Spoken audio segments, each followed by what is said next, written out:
Right, we're live. Hey guys, how's it going? Welcome back to the Kiwi Lads channel. We are here for the second match of the BBL 11 we are already up to. We saw a massive performance yesterday from the Sydney Sixers, getting an absolutely incredible victory over the Melbourne Stars, able to bowl out the Melbourne Stars for only the 61 runs. This match, I think it's going to be a little bit closer than that. The Sydney Thunder, they have won the toss and they have chosen that they want to bowl. So it will be interesting to see whether or not they do succumb to the same fate. But thank you all very much for tuning in. If you are new to the channel, be sure to leave a like and subscribe. We are going to be back with every single KFC Big Bash game. So be sure to hit that subscribe button if you haven't already. Both of these sides, they have very strong batting lineups, but also something that's probably underrated is the bowling of both these teams. They've got some very good, talented players. And also, hi, Hamish, as well, says Darlow Sports Fan or Fan Sport. Welcome into the live stream, mate. And also, we have got there, George has said no as well. Welcome into the live stream, mate. Do you want to come in for a little bit of this match? Do let me know, because you can come around if you like. But Chris Lynn, he is going to be leading his Brisbane Heat side. He will be opening the batting by the looks of it,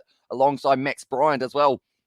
It will be interesting to see how that one does go. We have also got there Ben Duckett, Sam Heslett is another player, Jimmy Pearson, Jack Wildermouth, James Baisley, Xavier Bartlett, Majip. He is a very talented bowler as well. And they've actually got, tell you what, they haven't really announced their full lineup yet. I do see, because they have got a list that is very long, but we did find out. No, it's a bit late now as well. And how did you watch the Supercar, says Car Guy? Unfortunately, I did miss out on it. I was hoping to be able to watch the game, but I did end up, or sorry, not the game, the race, but I did end up sleeping pretty much through the whole day. Unfortunately, Bathurst as well, who ended up winning it, Car Guy? Do let me know. And also, we have got their Thunder Nation in the chat from Darlow Sports Fan, and that was cool as well. Says Car Guy, and also hello, Hamish. Catching live stream. This is the time.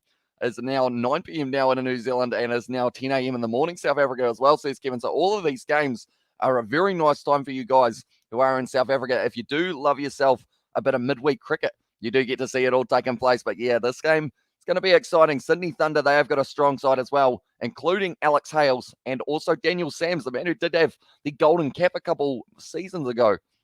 And Thunder won the toss as well. Says Morcake, they did indeed, and they chose that they wanted to have a bowl here up against the Brisbane Heat. So they are probably going to try and pour on that pressure early on in their innings, similar to what we saw in reverse for the Sydney Sixers versus Melbourne Stars. Try and get themselves probably only chasing. I feel like the Thunder would be happy enough trying to chase down around 160 at Manuka Oval, which is where this game is being played. We have got a good evening, everyone. Hope you're well as well, says Sebastian. We are indeed, mate. Thank you very much for tuning in. I'm excited for another game. We did have a late night game of rugby. That actually was a very close one. So I'm hoping this game is going to be a little bit similar to that one in that regard. But they are showing there it's an atmosphere. That lady DJ is actually in a massive helmet, which is very awesome. But it is game 2 of the BBL. The Manuka Oval is where this one is being played in Canberra. And I will mention once again, the Sydney Sixers, they were able to set themselves not just the biggest ever total in franchise history for the Sydney Sixers, the biggest score at the SCG also. And then from there, they were able to get a massive win, bowling out the Melbourne Stars for only 61. We have got there. Are you watching the Ashes as well? I certainly am going to be watching that one. And we got Majid, the Magician as well. Yeah, he's a very talented bowler.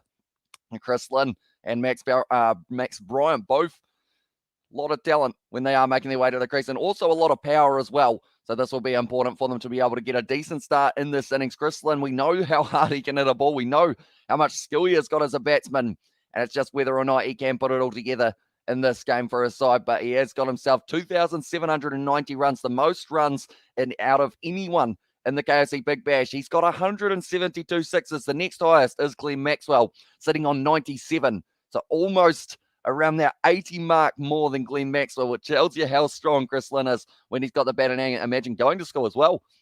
There's more cake there, and go ahead as well. I should probably go to sleep now. Have to wake up at 6 for school as well, says Car Guy. So that is very early indeed. Although I assume you must be getting pretty close to the school holiday. So hopefully you do have a good day at school. As well, hello, Am and everyone. How is everyone today, says Paddy Wagon. I'm excited for this game. They are just showing there the most runs. He's up there 300, and it will be 369 more than Aaron Finch there. And also school is almost over as well, says Car Guy. Tell you what, my voice is still recovering.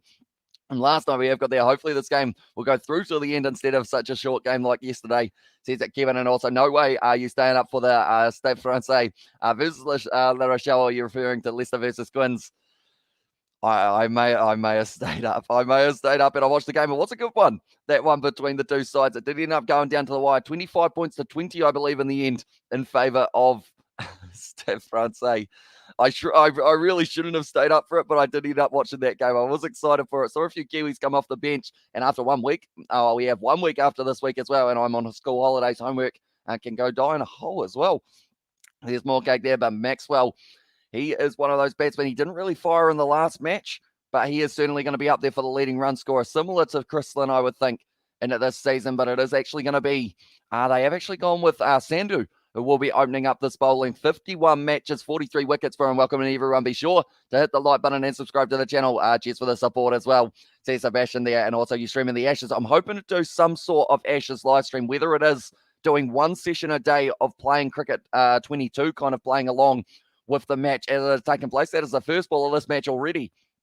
And it is going to be just the dot ball to get us underway for BBL 11's second match so far. We have got a few more matches happening in a row. And then I believe it's next week that we do have a whole week off where we don't really have too many matches happening at all. But Sandhu opening the bowling, very talented bowler. And he has got good variation, which is exactly what you need for the power play. Only 4 overs these two sides will have at the start of their match. And then after the 11th, they are allowed an extra 2 overs of the power play. We had a toad in my house, so I walked for 6. And so I walked for 6 as well. Says more cake there and hello in the chat. Says Paddy Wagon and Ashes 1 is in Brisbane as well. Says more cake, exactly right. It's going to be at the Gabba and should be a very exciting one as well. Advancing, that's a wicket. That's going to be Max Bryan. He's going to be on his... Oh, okay, maybe not. Just put the hand down. Must have hit the pad on Max Bryan. Thought he was out already, and that would have been a brilliant start to the match with Sandhu there. Yeah, did end up just clipping the leg. And Paddy as well in the chat says Sebastian. And also Kevin is being greedy. News is on as well. Or 7 is being greedy. The news is on as well. Says more cake there. Sam Billings just not quite able to get that wicket early on with the K. He took it well, but he just wasn't able to get it. I'm going to the pink test as well, says Darlow Fan Sport there. Sandhu, nice in-swing and delivery. And Max Bryant, just going to be a dot ball once again. And that is going to be important. We saw not too many dot balls when the Sydney Sixers were up against a very tough side in the Melbourne Stars. But I guess you could say it was vice versa because the Melbourne Stars, they just didn't really perform in that game. Everyone was expecting a decent run chase for them to get maybe near that 200, maybe even somewhere around, I guess, 180, but no one really saw them chasing it down. And it did end up just going the way of the Sydney Sixers well and truly throughout the whole match. Nice bit of outswing there, but great cover drive from Max Bryan, and that's going to be his first boundary of the innings. And it was a great cover drive we have got there. Might go to the test in Canberra if it happens as well, says Darlow Fan Sport. Yeah, there are quite a few that we are going to get to see over the next, I believe it's over the next 5 weeks. We've pretty much got 5 test matches, which is absolutely ideal when you do love yourself a long format of the game, because it's 8 hours a day of test cricket, and it is absolutely awesome. So I think the situation that we will go with maybe on the channel is we'll do like a Cricket 22 live stream while doing the slight commentary / watch along with the Ashes as well, just to kind of have a little bit of a balance of both. And we'll see how long we can do those for, perhaps. And as heard, Manuka could be an option for what was the Perth test as well, says Darlow Fan Sport. So is that due to restrictions and whatnot, Darlow? Do let me know, because I haven't really heard too much about the Ashes in terms of where they are going to be playing and why they are playing in certain regions as well. They are having a chat to Sam Billings there behind the stumps. Sandhu are going to be bowling the final ball of the first over of the match. Nice bit of outswing, and Bryant once again tries to pierce the gap at cover, but wasn't quite able to. Now after the first over, 5 for none for the Brisbane Heat. So decent start to the match for them. Bryant already finding the boundary, and normally when he finds the boundary early, it does mean that he is going to be rewarded with quite a few runs in his innings. He had a little bit of a shaky start, I guess you could say, with that one that almost ended up clipping the bat down the leg side. But then other than that, Sandhu was pretty much spot on with his line and length. Just a little bit over pitch for the one that did go to the boundary out through cover, and then that was the better one that finished off as over. So it's going to be interesting to see how this one goes. Do let me know how many runs are we going to get to see here for the Brisbane Heat. And yeah, it's due to restrictions. Perth is pretty much shut off to the rest of Australia as well. And let's go Thunder, says Bob Warren there as well. Welcome into the live stream, mate. Hope you're doing well. Well, this one sounds interesting. Balancing some test commentary with gaming. I guess we'll see how well it works as well, says Sebastian. Yeah, it's either going to work well or it's going to absolutely just completely go terribly. But we will have to wait and see how it goes, because I think it will be kind of like having the updated score perhaps while also gaming at the same time. That's a good shot there from Chrislin, hitting it out to deep cover for the single, and he now has 2 from 2, and it is one of those ones. His strike rate normally will keep on increasing as these matches go on, and he is a very talented player as well. Do you have a BBL team as well, says Darlow Fan Sport? I don't really, because of the fact I am from New Zealand, so it makes it very easy to be able to be impartial for these matches. I just love watching all of the teams play. I don't think there's a team that I have that I'm like, oh, I don't like watching them. I think it's more I just love watching every single team play in this competition. Daniel Sams, love watching him bowl. It's been very sharp in the past. Economy rate of 8.21. He does close out a lot of innings for the Sydney Thunder.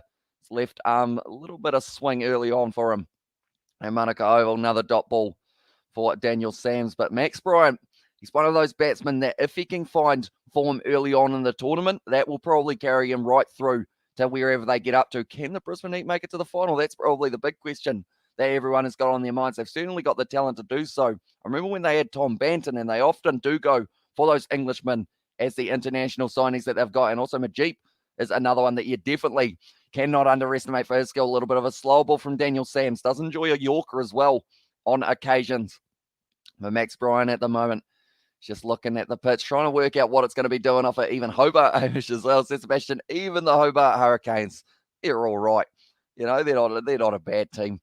I quite actually, to be fair, Nathan Ellis for them is actually a pretty good player. I do enjoy watching him, but yeah, it is. BBL 9 was when he had his massive wickets haul. He was able to get 30 from the 17 matches. And we'll be looking to try and do that very similar very soon as well. Going to be whipped away to the mid-wicket.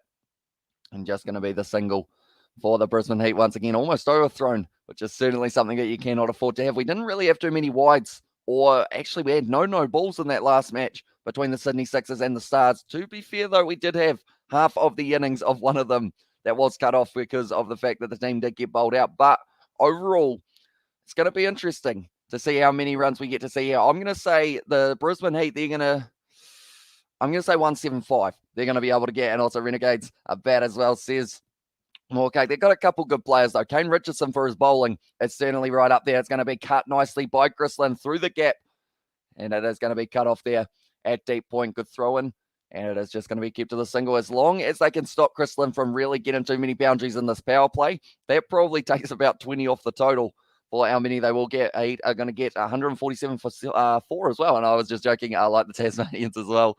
See Sebastian there. I feel like at this stage, the Renegades are definitely the side that everyone thinks is going to finish the lowest, don't they?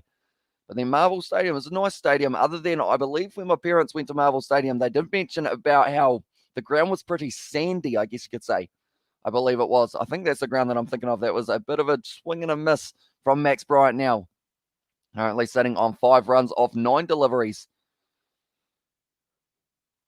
We'll have to wait and see whether he can get going as well. Should have started Max Bryant instead of Jordan Silk. Issues with my super coach as well, says Darlow Fan Sport. So I guess that's the thing.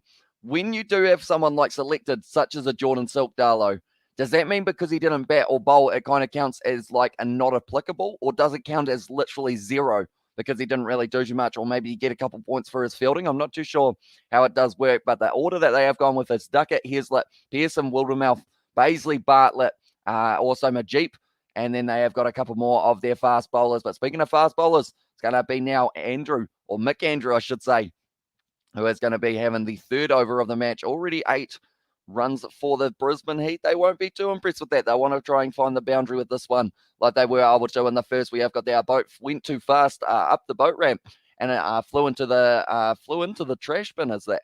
And it made the news as well, and it counts as 0 as they didn't bowl a bat. That's a good shot there from Chris Lynn. He frees the arms, and that's down the ground for his first boundary of the match now. Very nicely done by the Brisbane Heat representative, Chris Lynn. He's been there for a while, and he also has hit himself almost 200 sixes in the BBL. Perhaps he will be able to bring that up by the end of this competition.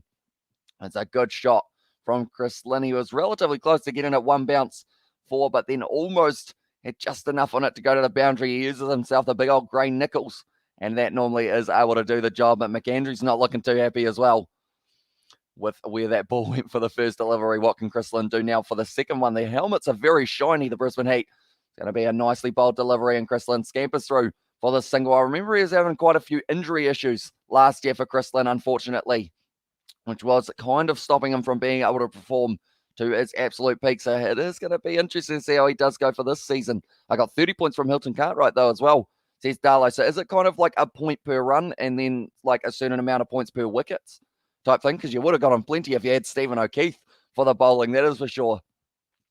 And now it is going to be Nathan McAndrew. He's got a decent average overall, but it's going to be very important for him to be able to try and get this one right.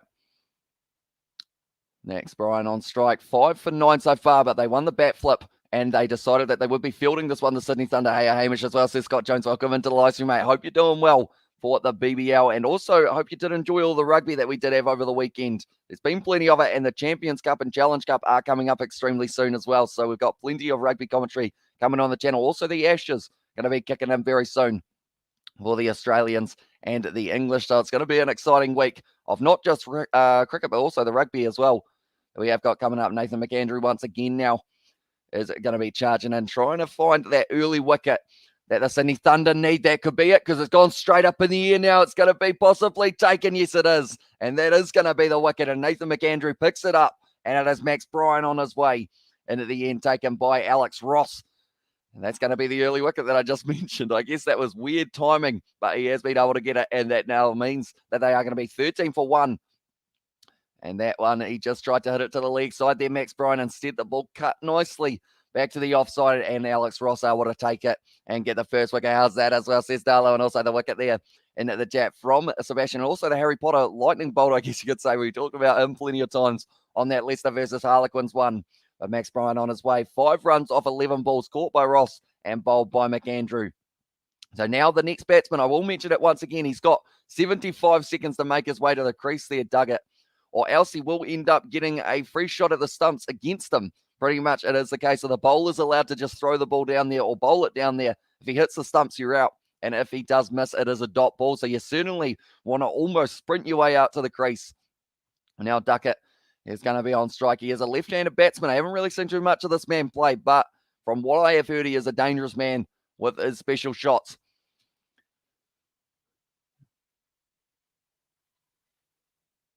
Okay, they are just talking to Simmons at the moment on commentary, and he's saying how important it is for these like kind of players from overseas to get themselves a good start in the competition. Gives you self-confidence. I know that there was the player yesterday at the top of the order, Joe Clark it was for the Melbourne Stars, really didn't perform. What happens if you're in the toilet as well? Says Darlow, exactly right. I think it does mean that you actually have to change your order so that you can send someone else out and so that you don't get timed out. And also Game On 7 starts in 33 minutes as well, says Morcake. That is kind of strange that they are deciding that they won't be showing the first, I guess that would be almost the first 10 overs or the first 5 overs. It seems weird that they're only doing a little bit of the match.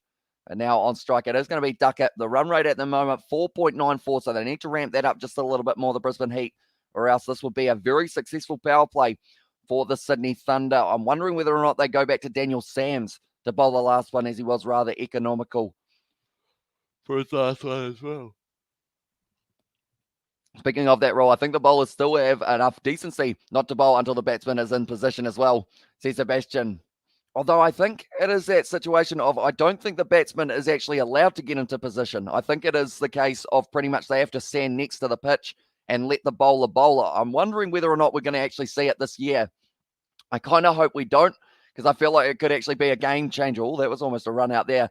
And Duckett, do they run again? They are going to be running again.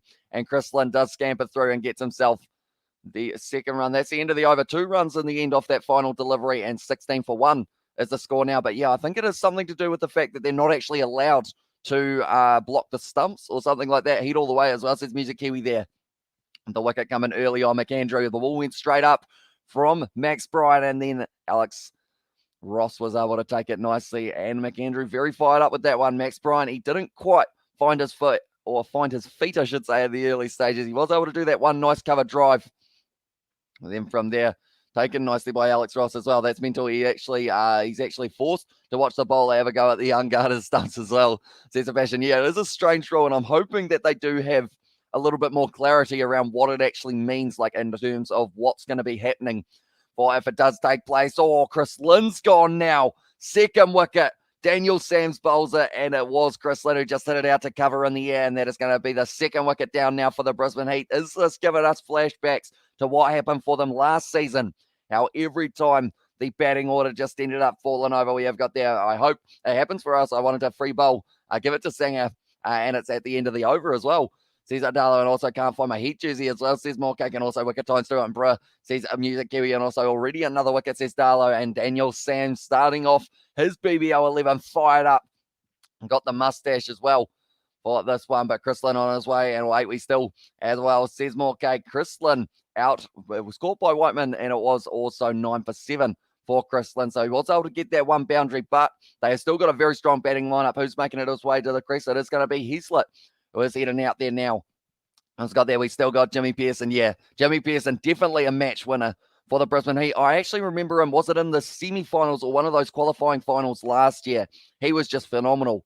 And he just kept on going, Jimmy Pearson. So it is going to be Heaslett and also Duckett at the crease at the moment. But possibly we'll have to wait and see when they decide to go to Jimmy Pearson. They have still got they've also got Wildermouth, Baisley, Bartlett, Majip, and then Kuhneman and also Guthrie, who are the options that they can use as well here. But Daniel Sam's getting off to a great start for himself here. And at the moment, 1 for 3 is bowling figures. He has bowled 7 balls so far, so having a few dots as well, which are crucial in the game. A T20, that's at the arm, unfortunately, of Heaslett, and he has been welcomed to the crease with a ball to the shoulder, which he won't be too happy about. The way Daniel Sams is bowling at the moment, I can have my kids as well, says Darla there, and his dad taught me in class. He works at Iona as well, or at Lona is that, says Morcake. So his dad is in like Sam Heaslett's dad. Morcake, do let me know, or Jimmy Pearson's. One of the two. What's up? I've been here for an hour. I'll be here for an hour as well, says James Gordon. So I hope you're doing well, mate. Hope you are excited for the BBL. Daniel Sam slow ball once again. Nicely bowled. And that is another dot at the moment. 3 more dot deliveries. And he has got himself a wicket maiden at the start or at the end of the power play. This has been a very good power play for the Sydney Thunder so far. And now Heaslett still going to be on strike. They will be liking this very much so because the Heat easily have that ability of being able to hit around 40 runs off a power play, but instead they will be sitting absolute maximum, sitting around maybe that 30 mark from here if we do get to see a couple boundaries in a row. But Daniel Sams charges in. It's a big swing and a miss for Heaslett. Tried to heave it away to the leg side, and that is once again well bowled by Daniel Sams. 4 dot balls in a row, including the wicket that he was able to get, and the massive wicket it was of Chris Lynn. I'll be here for 10 minutes probably as well, says Music Kiwi. But do let me know, ladies and gentlemen, are you guys going to be watching the Champions Cup this weekend that we do get to see for the rugby, where the Gallagher Premiership sides take on the URC, the top 14, all of them come together in that competition, and it should be a very exciting one. We're going to be going all through the night for those matches as well. But now it is going to be charging in once again. Daniel Sams puts it on the legs a little bit, and it is going to be whipped away to the boundary at fine leg, and that was just a little bit of a loose one for Daniel Sams, but he's able to hit it away to the boundary. And also I have a trial match against Ashgrove on the 29th of January in my school cricket as well. And also probably not, as well, says Music Kiwi there. And also be sure to like and subscribe. 90+% of the BBL fixtures should be covered 10 out of 10 as well, says Sebastian. Indeed, we are going to be doing every single game that we can. I don't think there's too many overlaps with the rugby that is taking place, which is absolutely awesome. And we'll also have a little bit of the Ashes as well. I can't at Sunny Coast as well. And says Morcake, and also we have got the hello. I finished my art in the morning, and I just sat on the couch, and the boys chatting about what we did in the past as well. Says James Gordon there. Daniel Sams dot ball. Well bowled there from Daniel Sams, and the power play is over 20 for 2 at this stage. And Daniel Sams 2 overs bowled. Just went for the 1 boundary in that one. That was the only scoring shot that they had in final score. 154 for 9. Thunder 145 all out, says Music Kiwi there for the prediction. And also we have got there. Can't wait for the European Championships in rugby as well, says Bastion there. Yeah, there should be some very exciting games. I think Munster versus the Wasps is one that comes to mind straight away as a really kind of awesome matchup. We haven't seen it before, and I think it's going to be some of those French names are going to be really tricky for me to pronounce for those games, such as Castres versus the Harlequins. It's going to be an interesting one. Hopefully, I will be able to get the pronunciations not too bad. But Chrislin, they are showing there his wicket. Unfortunately for him, did end up getting out relatively early. Didn't quite fire. Wasn't able to get any sixes, which is something he is normally known for as well. I drew lots of mountains and a volcano explosion. Everyone was saying cool as well. Says James Gordon there. But now Chris Green, important bowler for them. I remember a couple seasons ago, he actually ended up having his action questioned for his bowling, which is why he did actually have to take quite a few games off. And you're going to be streaming the Hyundai A-League as well. Says Music Kiwi, I am keen to get some A-League streams going, although I'm not too sure how it goes in terms of the copyright system for that. I think it should be all right, though, so maybe we can try and get a few A-League streams going in the near future as well, although most of those games do overlap with the KFC Big Bash, I have noticed. But if they do not, maybe we can get a couple of them going. I know the Wellington Phoenix at the moment, they're actually going all right overall, I believe. Although they did lose to West Sydney Wanderers 2-0 recently. I'm watching the game on TV right now as well. Says, "Hi guys, how many runs do you think that the Brisbane Heat will get for their first innings, mate? Do let me know." 4.1 overs down at the moment, and the score is 21 for 2. So they've lost the 2 early wickets. Chris Green nicely delivered, and it is going to be a run-out opportunity. Just misses the stumps, and he does scamper through there. Ducker, he's going to be on strike now. 2 singles so far off the first 2 deliveries of Chris Green's spell. She is normally a pretty economical bowler. Shot at the stumps. Oh, I think he might have been safe if he was going to be going through there. Maybe. But Chris Green's got the smile on his face. He loves seeing when there is almost an opportunity for his side to get an early wicket. Once again, it's well bowled. Good length there from Chris Green. Whipped away to the mid-wicket side, and that's going to be just a single once again. And just like the Warriors as well, and Phoenix and refs, that's why we lost as well. Says Music Kiwi here. It is pretty tough for New Zealand sides in competition, it does seem. And also, I will challenge the whole town of Catchphrase to a medieval duel as well. And now we're going to have to chase around 115. Should be easy as well. And also 140. Says Australia there. Another dot ball there for Chris Green. So far, we have seen 2 boundaries hit. 1 for Max Bryant, 1 for Chris Lynn. But other than that, not a huge amount of boundaries going all the way. And now Chris Green delivers out. Little bit of an LBW appeal, but it was just going down leg.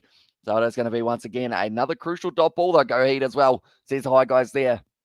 On strike at the moment, he is sitting at 5 runs off 8 deliveries. Next to bat, Pearson, Wildermouth, and also Basley are the 3 options that they have got. Now Chris Green once again bowling his final delivery. A little bit too full with that one. It is going to be whipped down to mid-on, or long on it actually was, to Alex Hales. And that is going to be the end of the over for Chris Green. Only going for the 4 runs. So at this stage, 5 overs down. 24 for 2 is what the Brisbane Heat are sitting on. They are just showing that wicket of Max Bryan, hitting the ball straight up in the air. Tried to whip it away to the leg side, but it was just cut back a little bit too much for him. And he was taken by Alex Ross there. He was out for 5 off 11. Then Chris Lynn absolutely mammoth the ball out through cover. But unfortunately for him, there was a man standing there, and he was able to take the catch. And Daniel Sams is able to pick up his first wicket as well. We have let's go there. Good evening, Kiwi Ladders. Hello, Master Hamish as well, says David Taylor. Welcome in to the live stream, mate. It is great to have you here for this one. Do let me know who you think is going to be winning this one. And also, are you going to be watching those Champions Cup games this weekend? And if so, which game are you most looking forward to seeing in terms of the France versus England versus Ireland versus all of the teams that are playing? And that one, good evening, Fratello David as well, there from Sebastian. We'll get him fancy in the chat at the moment, but Jimmy Pearson, he will certainly have to be fancy with the bat when he does make his way to the crease. Sandhu once again going to be bowling, and it is just pushed down to third man for the single.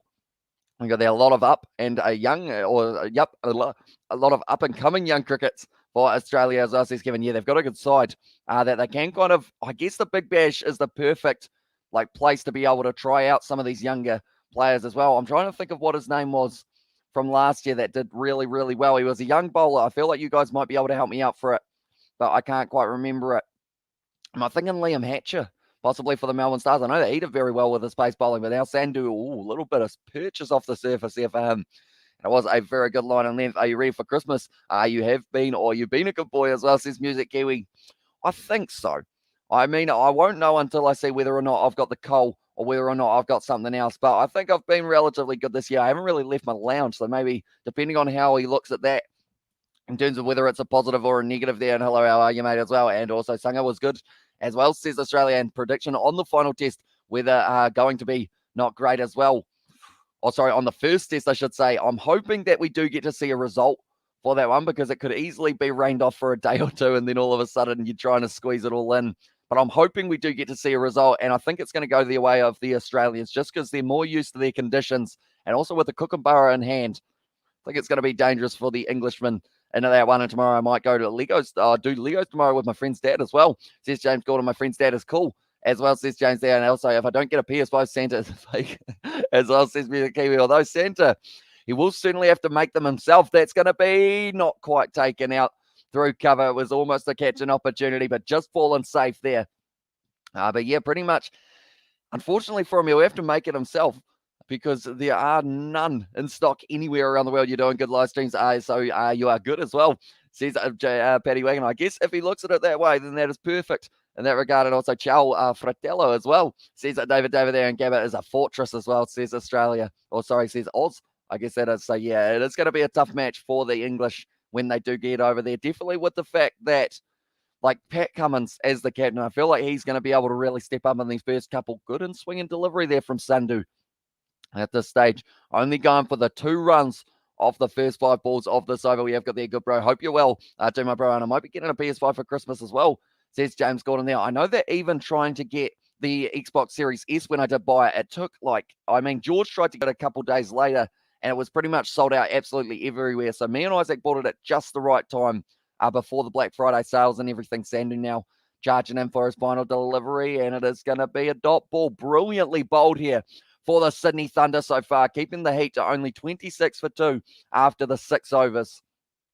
Now, after the 11th over, they are allowed to bring in that batting power play. For 2 overs, they will be allowed to only 2 men outside of the ring. Depends on Joe Root as well. Yeah, he's going to be possibly the game changer for them in that one as well. And also Rory Burns, if they've got him at the top of the order, he seems to be one of those batsmen who can just stick around and eat up deliveries. And if there is rain in the air, maybe that will be what kind of makes it push towards a draw rather than a win for either side. And Pat Cummins seems so excited to captain the Aussie team as well. Too bad he'll face a home defeat as well, says Sebastian. Of course, you go for England, don't you, Sebastian? And yeah, we will have to wait and see exactly how it does go. But now it will be Chris Green once again. A little bit of a ramp shot there. A lot of risk in that shot for, I believe it was actually Duckett. I don't know whether or not that's the time to be trying to do the ramp. Definitely not when they've got a short third man and also a short fine leg there as well. There's no pace on the ball of Chris Green by the looks of it. Aussie is going to destroy England as well, says Music Kiwi there. Nice and as well, says Avish Spencer there in the chat. Welcome in, mate. Big swing to the leg side. It's a good shot there, but it's going to be cut off once again by the Sydney Thunder. Daniel Sams in the deep, able to stop it from going to the boundary. Partnership at the moment is sitting on 13 runs off 20 deliveries. The big thing here, though, is we have not seen a boundary since Chris Lynn, I believe, was the last one that we did see, and that was in the 2nd or 3rd over of this one. We own the Ashes as well, so to bat. England will get batted as well. There he is going to be advancing, and this is looking like, once again, going to be cut off by third man, and they scamper through for the single. So at this stage, they need boundaries here for the Brisbane Heat if they want any chance of being able to win this game. Those are very bright shoes for Chris Green, that is for sure. They are certainly green. Those ones the colours of the Melbourne Stars, and hang in there, buddy, as well. There's the David. It's going to be whipped away to the leg side. This time, they are trying to get the 2, but it is just going to be the single once again, and that's how you stir up in the cricket chat as well. Says Imagine, it certainly is, mate. And also we have got there, I'm half asleep like normal right now as well, says Betty Wagon. Yeah, it is going to be, I feel like tonight I'm going to try and catch up on the sleep that I missed from the last kind of 2 or 3 nights of doing the live streams. Reverse shot there. It's a nicely done one, and that one is going to find the boundary and duck it now with the reverse sweep. Chris Green's gone for 8 on this over. This is what the Brisbane Heat need. Couple big overs like this, and also we've won the more Ashes as well, says Darla there in the chat. And also, New Zealand got all out for 167 in their second innings.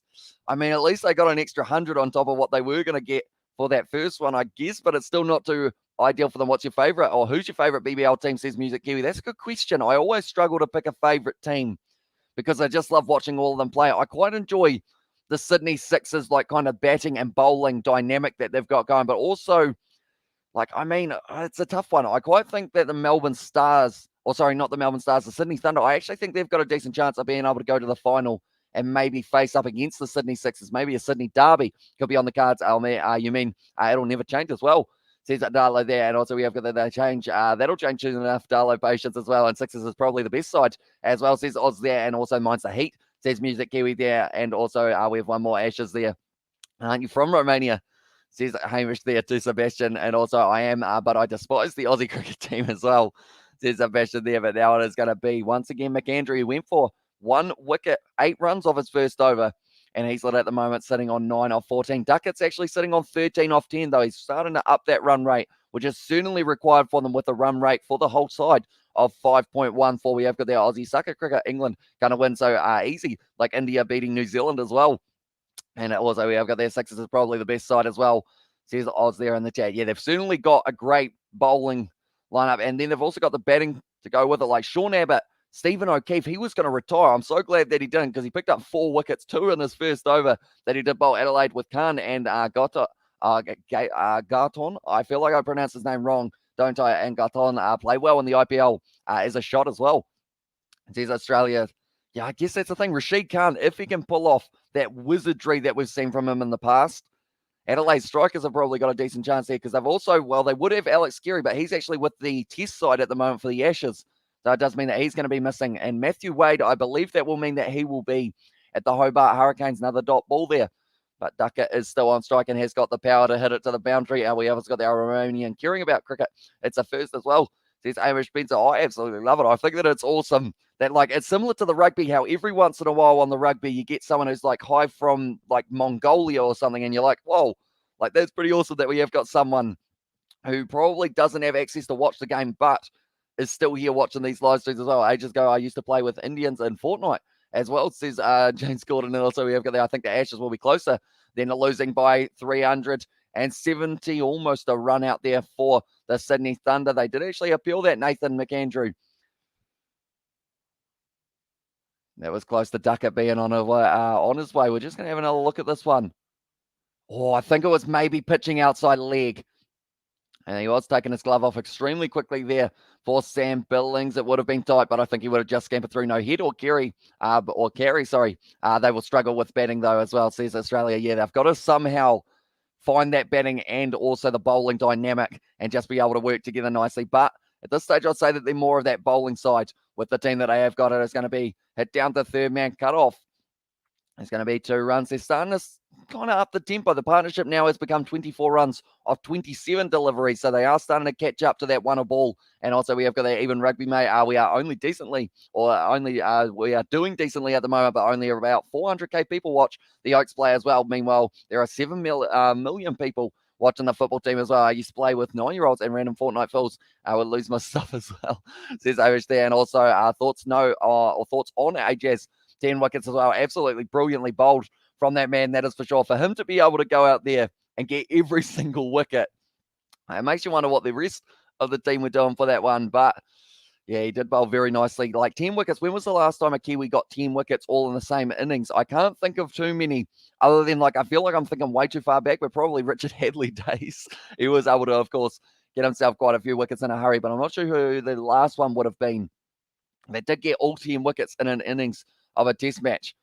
At this stage, it is going to be the little bit of a preview that we have got for Pat Cummins as the captain for Australia. It's going to be hit off the edge, and it's gone through point. This could be a 2 here. No, just going to be cut off for 1. Daniel Sams in the deep. Able to stop it. 8 overs gone now. 42 for 2 for the Brisbane Heat. They're starting to slowly creep their way up there, but they need to keep on going. They can't afford to take their foot off the gas now, with them both almost sitting at that strike rate of 100. But yeah, do let me know who is going to be the top run scorer for the Brisbane Heat. I think it's going to be Jimmy Pearson. I feel like once he makes his way to the crease, who are the Oaks? May I ask as well? I believe it is the international Romanian rugby team. I think that is their nickname, if I'm not wrong, Sebastian. It's New Zealand's first player ever, third time ever as well. Says Music Kiwi. Okay, how many did Richard Hadley get? He must have gotten about 8 or 9 in an innings. Did he? I feel like my parents will be sitting in the other room just face palming well and truly going, what have we taught this boy? But it is 8 overs down, 2 wickets, 42, only the 1 extra so far.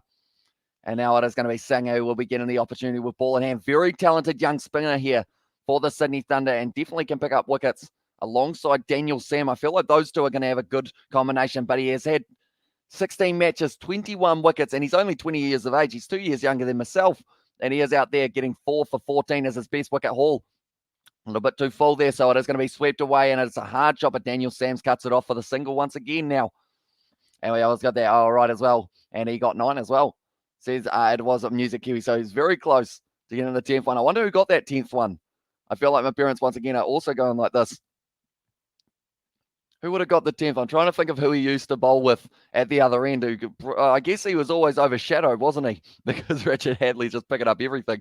We have got that BBL Supercoach point system, 1 point per run, 10 points for a half century, 20 points for a century, and 2 points for dismissed for a duck as well, or minus 2 points as well. So that is rough for you. So there were actually quite a few ducks yesterday, weren't there, for the players of the Melbourne Stars. So I guess that wouldn't have been too nice for you. But if you had Josh Philippe in your side, you would have been doing very nicely. And also Stephen O'Keefe would have been another one. And how do your parents react after yelling while streaming in rugby? They don't seem to hear it too much because I am in the lounge, which is pretty much the furthest away from our rooms in the house as it can be. So that is also good for me. That's just a little bit wide from Singer.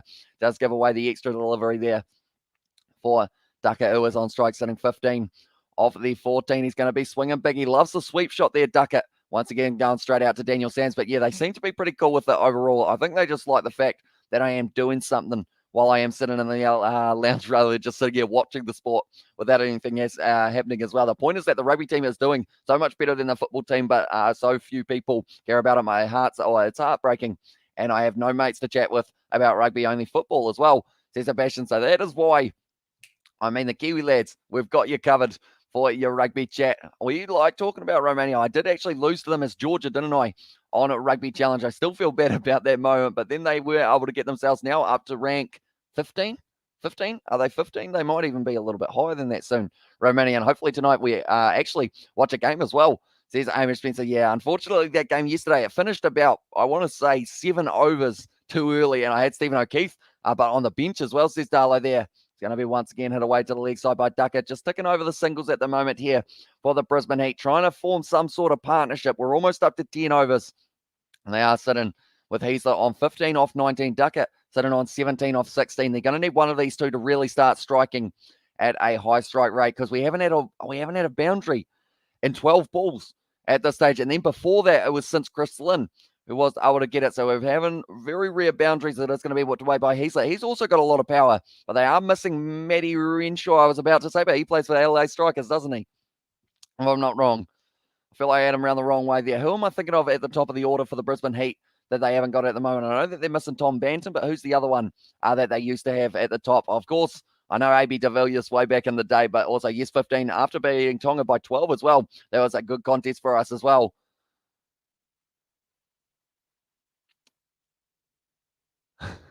I've just watched something I've never seen before, and it was a clip of an umpire doing a handstand and signaling wide with his legs. What? What just happened? The predictive has got Brisbane Heat sitting on 145 after their overs there. McCullum as well. And there says Music Kiwi. And also we have got there as well, once my nan and dad were having a fight and I thought it was the neighbours and I tried looking over the fence and I heard yelling behind me and I was like, oof, as well. That's a nice shot out through cover, but once again, it's just going to be the single. But that brings up the 50 there for the Brisbane Heat. We have got their WDF as well as this Paddy Wagon, and also we have got their Stars have gone down so bad. I knew it would be a smashing. I could feel it as well. Yeah. We had the prediction on the channel. We were like, it's either going to be they get bowled out for 120 or it is going to be that they get around that 200. And 120 was too generous for that one. They actually ended up getting half of that for themselves. But now it is going to be Chris Green once again bowling this one. A little bit of exertion there from him. Put a bit of extra effort in, but it is going to be hit out to mid-wicket.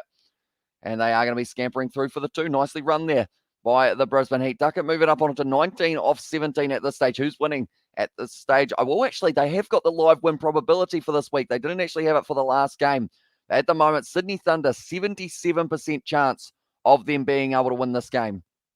So that tells you everything you need to know at this stage. They're sitting very nicely here, the Sydney Thunder. It's going to be once again hit for the dot ball. It's going to be tough for them to be able to get towards that 150 mark. Even the predictive is they need someone to go bang, and I feel like Jimmy Pearson is the man to be able to do so. He is definitely the guy who has got all the shots in the arsenal. But one of these two guys, they need to start going soon. A little bit of a ramp shot there. It's almost a catching opportunity. Duckett is safe. And also your prediction of 147 for 4 actually looks pretty good at the moment as well, says Sebastian. Yeah, it's looking, it could be spot on, to be fair. For that one, they are currently sitting 2 down in this one. They lost a couple early wickets in Max Bryan and also Chris Lynn, the 2 openers for the Brisbane Heat. But now it is going to be the final or 2 balls of Chris Lynn. Oh, sorry, not Chris Lynn, Chris Green. He's actually gone for 18 runs so far. It's probably one of the more expensive. That's a beautiful cover shot. And that is going to be the 4 runs. The first boundary and about 15 deliveries. And it was Heasler who was able to get it. I'll be confident chasing 126, which is what he should get as well, says Darlow Fansport. And also, are you streaming tomorrow night as well, says James Gordon. We are indeed. I believe it is the Renegades taking on, I want to say it's the Strikers, but I could be wrong with that one. But we are going to be doing that game. And also, once the Ashes does start up, we're going to be doing a few more Cricket 22 live streams, as I haven't done one yet. But we could be, would you guys be keen on seeing myself. And I know maybe I could rope my dad into doing it, and we could both end up doing the cricket 22 matches of the BBL and see how we go in terms of the results in those ones compared to the real life game. But at this stage, 58 for 2 after the 10 overs. They have got one more over, and then they're allowed to enforce their next batting power play, which I think is what these two men are actually setting themselves up for. Renegades versus Scorchers as well. Says it was Sebastian there in the chat. Is it Renegades versus Scorchers? One moment. I'm going to be checking my app. My app might be wrong, unfortunately for myself, which is not ideal. I will quickly go like this. It is going to be Renegade Strikers tomorrow night at 9:15, and then it is going to be Hobart Hurricanes, Sydney Sixers, and then a little bit later on the next night, Perth Scorchers versus Brisbane Heat. So those two games are on the Wednesday back-to-back. That's going to be a tough one for the vocal cords. And my prediction for the Brisbane Heat was 437, and Renegades Heat as well. There says Music Kiwi in the chat as well. But at this stage, I feel like the Melbourne, they're not playing. The Sydney Thunder, they will be pretty happy with the way that they have started this match, really not letting them get going. It was a nice shot, McAndrew, smacking it down the ground. Off him was Chris Lynn, but then he only got the one wicket, or one boundary, I should say, until he did end up losing his wicket. So far, believe it or not, the side as powerful as the Brisbane Heat, they have only got themselves 5 boundaries in their first 10 overs, which is something that we are not used to seeing for them, that is for sure. But hopefully they do end up speeding up as well. What do you think about the new Perth Stadium as well? Says Sports Sedan. Is that the Optus Stadium one, or is there a newer one? I haven't actually seen the newest one. If there is another one there, I know Optus Stadium is a very nice one for rugby and also cricket. This is what New Zealand needed in the T20 final as well. Says it Music Kiwi. Yeah, they needed to try and shut down the Australians. But the big thing for that as well is pretty much in the World Cup, it ended up being like, I don't know the stats completely, but I believe it was about 95% of teams that did end up batting second actually ended up winning those games. And Optus won as well, said Sports Sedan. Yeah, it's a very nice one. I love the light shows that they have got. Gives me Stat de France kind of vibes from the top 14. And also, sorry, mate, Samuel, my app switched it to the 2019 season. I saw Renegades versus Scorchers as well, said Sebastian there. I wish there was more ways of watching all of these old games. Did you find one for the highlights, Sebastian, as well? Yeah, we got Roger as well, says Music Kiwi, and hey, says Ali Hills, welcome into the live stream. It is going to be Sanger now. Does bowl it nicely, and it is going to be whipped away to the leg side once again just for the single. They need more boundaries. They haven't done a single 6 yet, but they've certainly got the players who have got the power to be able to do so. And we obviously got there today. The boys were talking about playing with their thing, and I was like, WGF, and my American friend was playing with his thing while chatting, and I was laughing my head off. What kind of circles do you go to? Jay's caught him, but that one is going to be going out to the offside. Once again, deep cover fields it with Alex Ross, he can certainly hit a long ball as well if he gets the opportunity. But the run rate currently sitting at 5.81 for the Brisbane Heat. They need this one to speed up a little bit. At 11 overs, they can choose to transition, possibly switch out a couple of the players there for the Sydney Thunder. You are allowed the X-Factor player. Shame they couldn't move the timings to earlier in the T20 World Cup to negate due as well, says Sports Sedan. That's a good point, because the game originally, I remember it was going to be at 11 p.m. New Zealand time for the semi-finals and also the finals, but then they decided to make both of those games, the later games, at 3 a.m. And it did actually mean that the game overlapped when it wasn't originally going to, because I was doing a rugby game at the same time as that final, because I was kind of doing both of them in the same one. That one hasn't been struck too nicely by Ducker, but it's got just enough on it. It is going to be clear in the fielder, and now it's a good chase there from Ben Cuttings to be able to cut it off. And now it's going to be just a good bit of fielding out there for the 3, I believe it was, for Heslett there. And also got new friends, or get new friends as well, says there. And highlights on the cricket.com.au channel. They post the highlights the day after the game as well, says Bastion. So that is sweet that they have got somewhere to watch it, because I remember I was looking on the cricket.com.au, and I believe I ended up telling you that it was there, and then it was a game from 11 months ago. Then unfortunately, I hadn't realized. Has this one hit the right end of Ben Cutting? It's very close. We need a different angle, though, to be able to see whether or not it did graze the hand. No, it is fine. So it is just going to be the 3-run Singer at this stage, going for 13 runs off his first 10 deliveries. A little bit down the leg side. That's going to be another wide. Billings was trying to appeal there, and I can't wait to go to the boys with my cousin as well. It says James Gordon. Also, our prediction for the Heat is 134 for 4 as well. Could be very close. for that one. And also, I think it will be it's out of destiny to finally beat Aussie at the cricket in the World Cup in their own country as well. That one's going to be fielded nicely in the deep. And once again, another 2 runs. This costly over might be changing the momentum a little bit. Pitch Fizz has actually said that it's going to be 169 is the par score here for these two sides, and it's going to be amazing as well, says Music Kiwi, of course. The next T20 World Cup, it's just around the corner, which is absolutely awesome that we are going to get those games pretty much. I think that's less than a year away, isn't it? Sanga now bowling. It's going to be whipped away to the leg side, and a good, powerful shot there, but just going to be the single. Good partnership building between Duckett and Heaslett there, both with the 2 T's at the end of their name, and also the E in front of them will smash you as well, says Darlo in the chat. I love it. I love it. I love the passion that is shown for these games, and it is going to be very exciting to see that Cricket World Cup when it does come around the corner. But the official cricket official channel posted the highlights like an hour after the last wicket as well, says Sebastian. Is it like an actual, like, I know it's called Cricket Official, but is it like an official channel, or is it like one that does just post highlights and then possibly gets taken off later on? Do let me know, and bring the heat as well, says Music Kiwi. At this stage, 11 overs down. They're talking at the moment to Wade Seacombe, who is in charge of this side. He is the coach for this one. The partnership's actually moved up to 52 of 49 deliveries, so it's a good partnership, but they possibly need themselves just a few more runs on the board as well. Would be rather handy. We have got there my friend Teddy Bear, says I as well. Says Ollie Wilson, so welcome into the live stream, mate. And wickets at this stage for Ben Cutting. He's got a lot of experience, 34 years of age, 95 matches that man has played, and he has got 67 wickets to his name. Never picked up a 5-wicket haul. Can he do it in this game? Ben Cutting. It's a great first delivery. It's going to be hard down the ground, and it looks like they are going to be getting through for the 2 here. Well fielded by McAndrew. We have got there. Doesn't the BBL have a YouTube channel as well? Says Hamish Spencer. I think they used to. I think it's like hasn't uploaded in about 7 years though for the BBL. So I think it is cricket.com.au.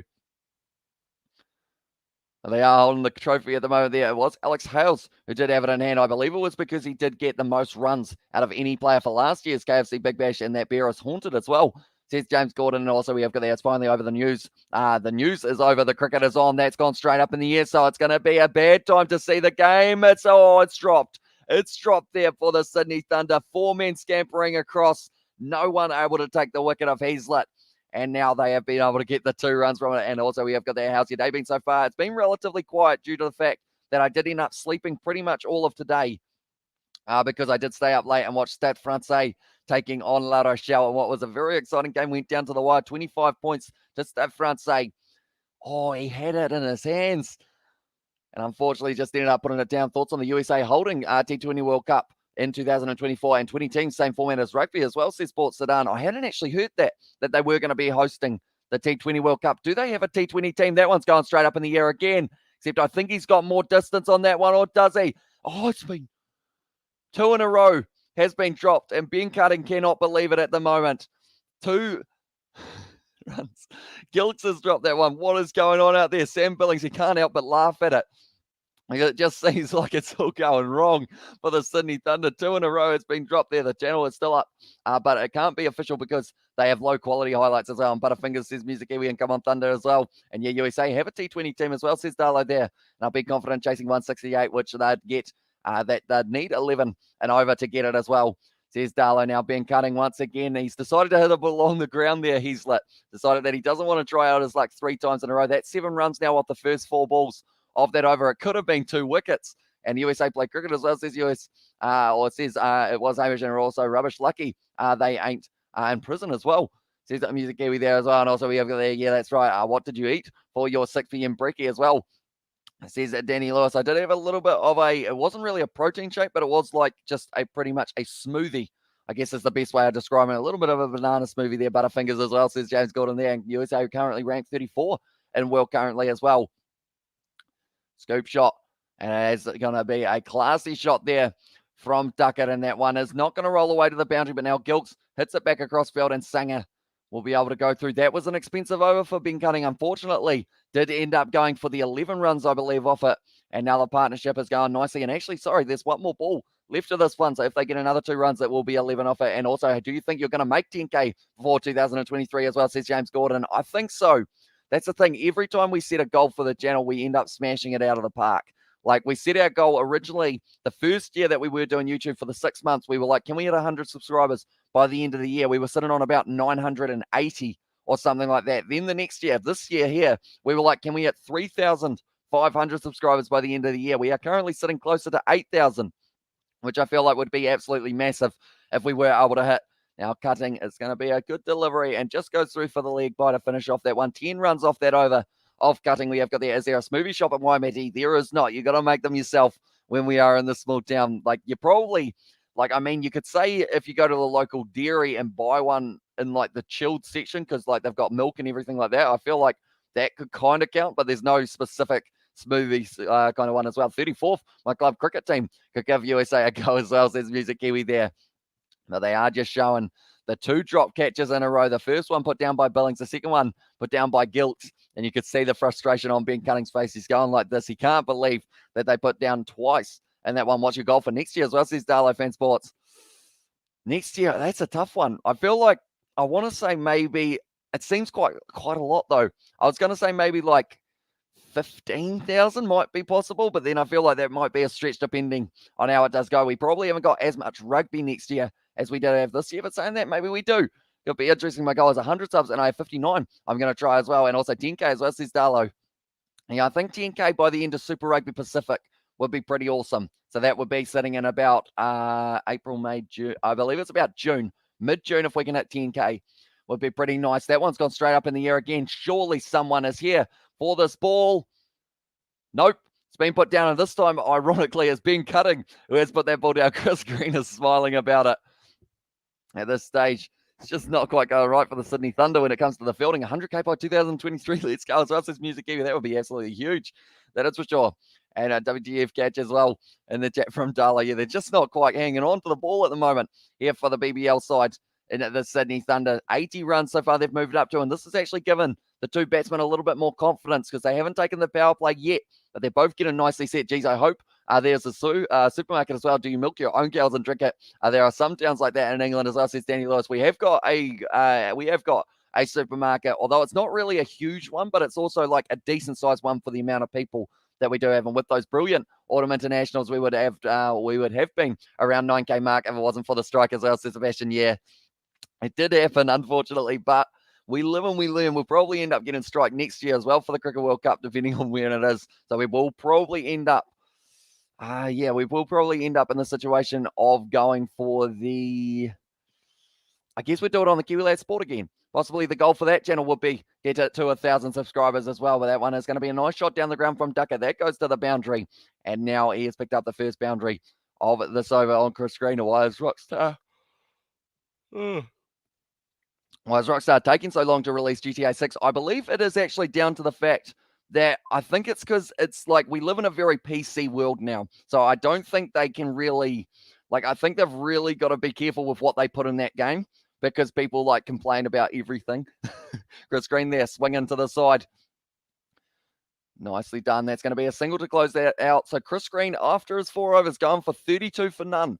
So probably he would be a little bit disappointed with that. Similar to Adam Zampa, actually, yesterday for the Melbourne Stars, and also first yawn as well, says Betty Wagon. I think that's about the 3rd that we have had so far. They seem to like creeping in at the times that we do not want them to. But anyone who is new to the channel, be sure to leave a like and subscribe. We're going to be back tomorrow with the Melbourne Renegades taking on the Adelaide Strikers. As you down, Waimate pronounced Waimate, or Waimate is that?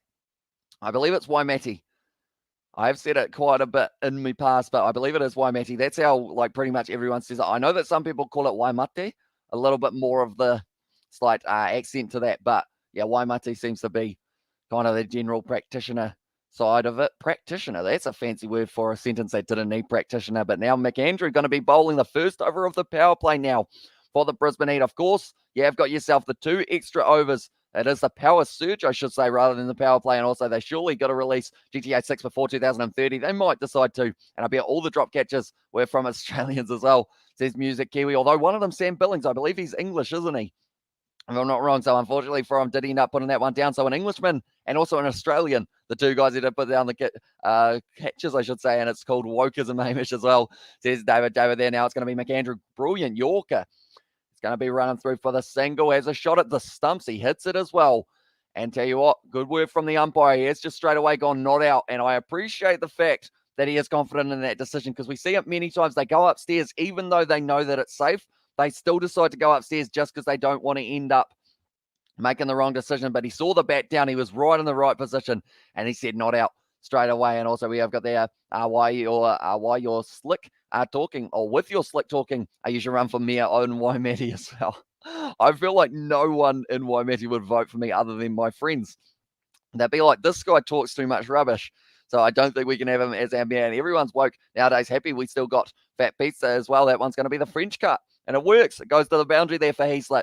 And he has been able to get it now for another boundary. He's moved up to 40 runs off 34 deliveries. So they're starting to go pretty decently. The projected score here is 138 off 7 runs per over, it seems to be as well. And we also got the in fairness, at least 80% of each team are Australia, Aussie, as well. And also Waimate kia ora as well. Or kia ora, I believe that is. Is that the Haka Smithy Tolliver? Welcome into the live stream, mate. Hope you're doing well, and hope you're excited for the BBL and also the Champions Cup this weekend. I feel like I'm not going to get any sleep. I will just be staying up. That's got to be close to an LBW shout, but it's going to be given not out. Sam Billings really appealing behind the stumps. Did he get a little bit of bet on this?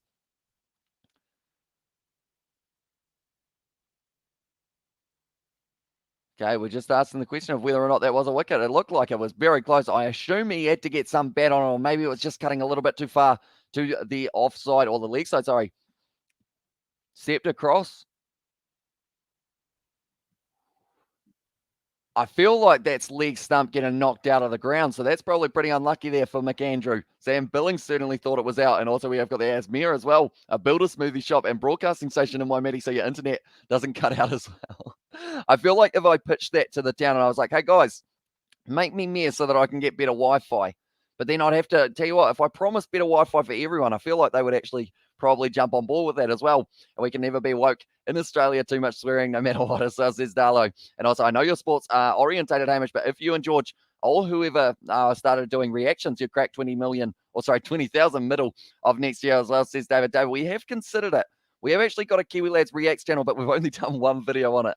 But I believe, hopefully, we will be able to get that going, because I know that people are doing reactions to the actual rugby highlights, and it does end up not getting taken down. And I don't know how they are getting away with it, but I know it's maybe we can do some form of reactions that's going to be just bunted down the ground for the single once again. So it's been a relatively decent over from McAndrew so far, only going for the 9 so far with the leg bye included as well. And suck as well, says Paddy Wagon. And also we have got the surprised if he hasn't cancelled, or if he surprised that it hasn't getting cancelled yet as well for Darlow Fan Sport for in the Darlow, or is in for Australia in general. Is that Hamish Spencer?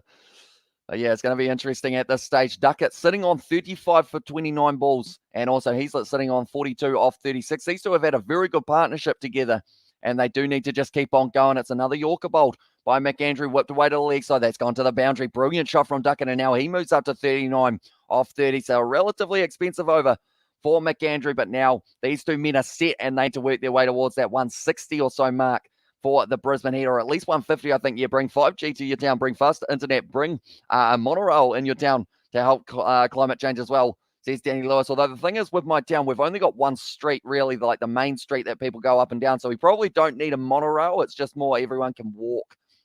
I feel like that won't sell as a slogan, though. Waimate, everyone has to walk.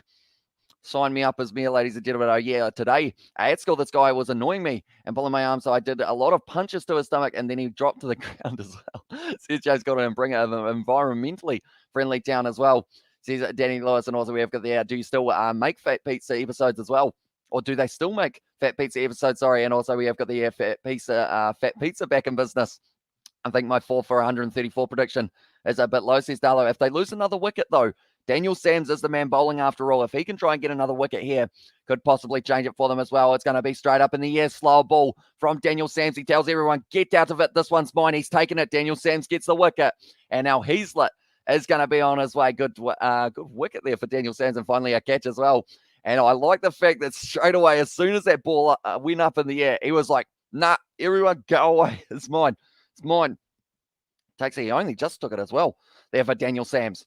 Went straight up in the air from Heaslett. He knew it straight away. He looks down. He decided he was running anyway, but he knew he was out. And Daniel Sams, he was not going to blow it. Almost Bounced out of the hands there for Daniel Sands. He was having a big smile about it, and he said that it went a little bit further over his head than he was anticipating. But now he's lit out for 42 off 37, and now it is now going to be, I believe, Jimmy Pearson making his way to the crease. If they can get him out early in this one. Oh, no, they've brought it out, and they've actually gone with Lindenmouth. They have just, Wildermouth. Who's Ezekiel Lindenmouth? Who's that? Ezekiel Lindenmouth. He's a bloody rugby player, isn't he? Still got rugby on the mind. But Jack Wildermouth now is at the crease. He's had 50 matches, 234 runs, so he hasn't really scored a huge amount, and he has got himself 9.36. It's interesting that they decided to bring him out rather than Jimmy Pearson, definitely during a power play over. But maybe they're trying to save him, or maybe Wildermouth, he might just be the sacrificial lamb here to go out at the crease and just have a massive swing. Perhaps, and also we have got the other man as well in the chat, says David. And also, as soon as I say we're playing badly, we actually do something else, says Darlow fan. So I feel like we're going to see that quite a bit in the second half, aren't we, of this match? You'll just go every once in a while. Like Sydney Thunder, they haven't hit a boundary in a while, and then all of a sudden we'll get a 6 straight away. But Daniel Sams, he is going to be bowling to Duckett here, who is on strike still. Slower ball once again, almost a caught and bowled there for Daniel Sams. Could have been 2 caught and bowls in a row. How often does that happen? Not very. That is how often. Unfortunately for him, just didn't quite.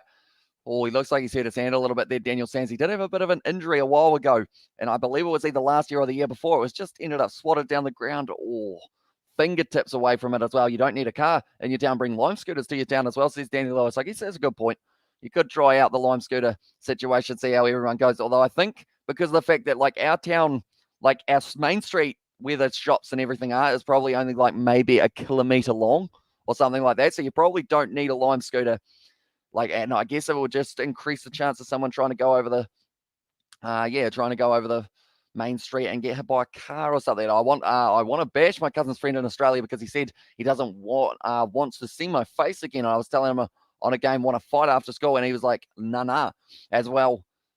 Nicely done there from Daniel Sands once again to bowl just the dot ball, or just the one, sorry. And Wildermouth is off the mark. But Duckett at the moment sitting on 40 runs off 31 deliveries. Needs to keep on up in the tempo here for himself and try and get himself one more. Apart from the from a kid dog punched me as well. And all right, mate, can you please keep your comments sport related? Do a set into crowd least cheers as well. Says Sebastian there.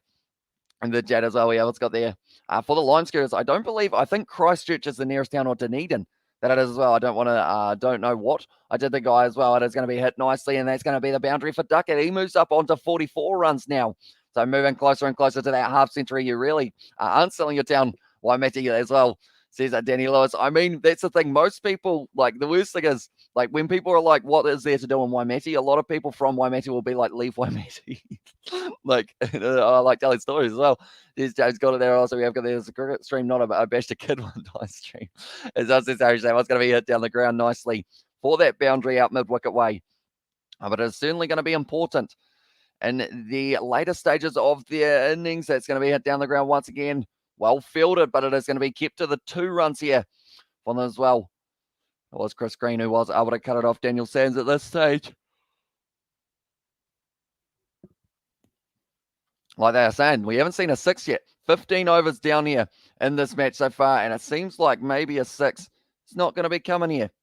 We have to wait and see whether or not we do get to see one a little bit later on in this fixture. But nonetheless, anyone who is new to the channel, be sure to hit that like button and subscribe. It's hugely appreciated. And we are going to be back with every single Big Bash game. I was just looking it up, and the next game it is going to be the Renegades versus the Strikers, then followed by, I believe it's actually the Sixers who have another bit of action.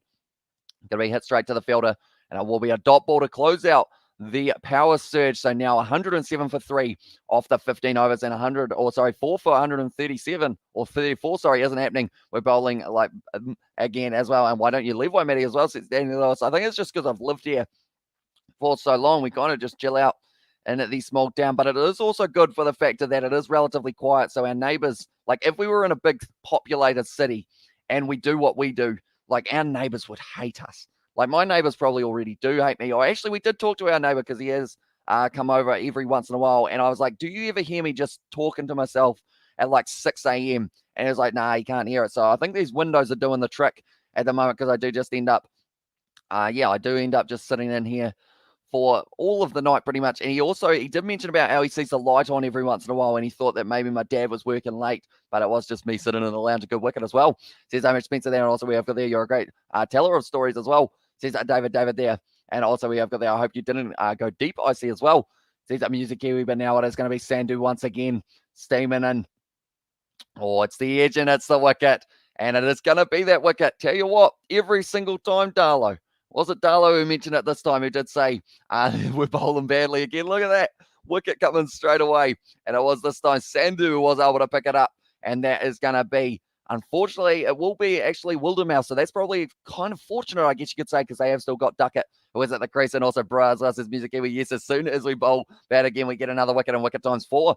Says Sebastian there, and thanks. Says James Gordon as well, but that was a brilliant wicket there for them. And that is the 4th one that they have been able to get so far. So he picks up his first one. Daniel Sam still has an extra over. Whether or not they do save him for one more over, maybe later on in the game, I think they might go with. But Sandhu will also probably close out with an over a bit later on.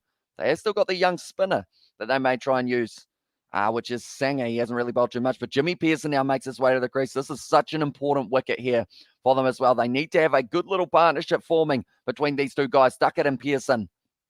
As if they cannot, I feel like 150 is definitely off the table. 140 might even be off the table for them as well. Are you that loud when you are commentating that you disrupt the neighbours as well? Says Danny Lewis. Not really, I don't think. I think it is more of the case of like it would just be at random hours of the night. Like, I don't know how loud I'm talking at the moment, but I think it's relatively loud because I've got the headset on.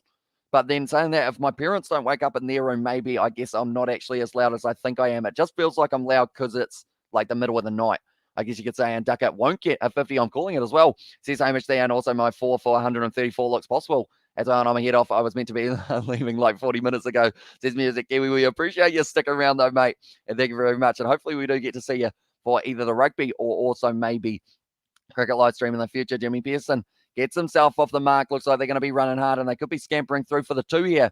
And that is exactly what they've been able to do. Very quick between the wickets, Pearson and captain on the field, as well as Sebastian. So he's certainly going to need a big performance here, Jimmy Pearson. It's so important that he can deliver like he did in one of those playoff games for them last year. He was able to just keep on firing. And Jimmy Pearson now already sitting at a strike rate of 200, the highest out of anyone.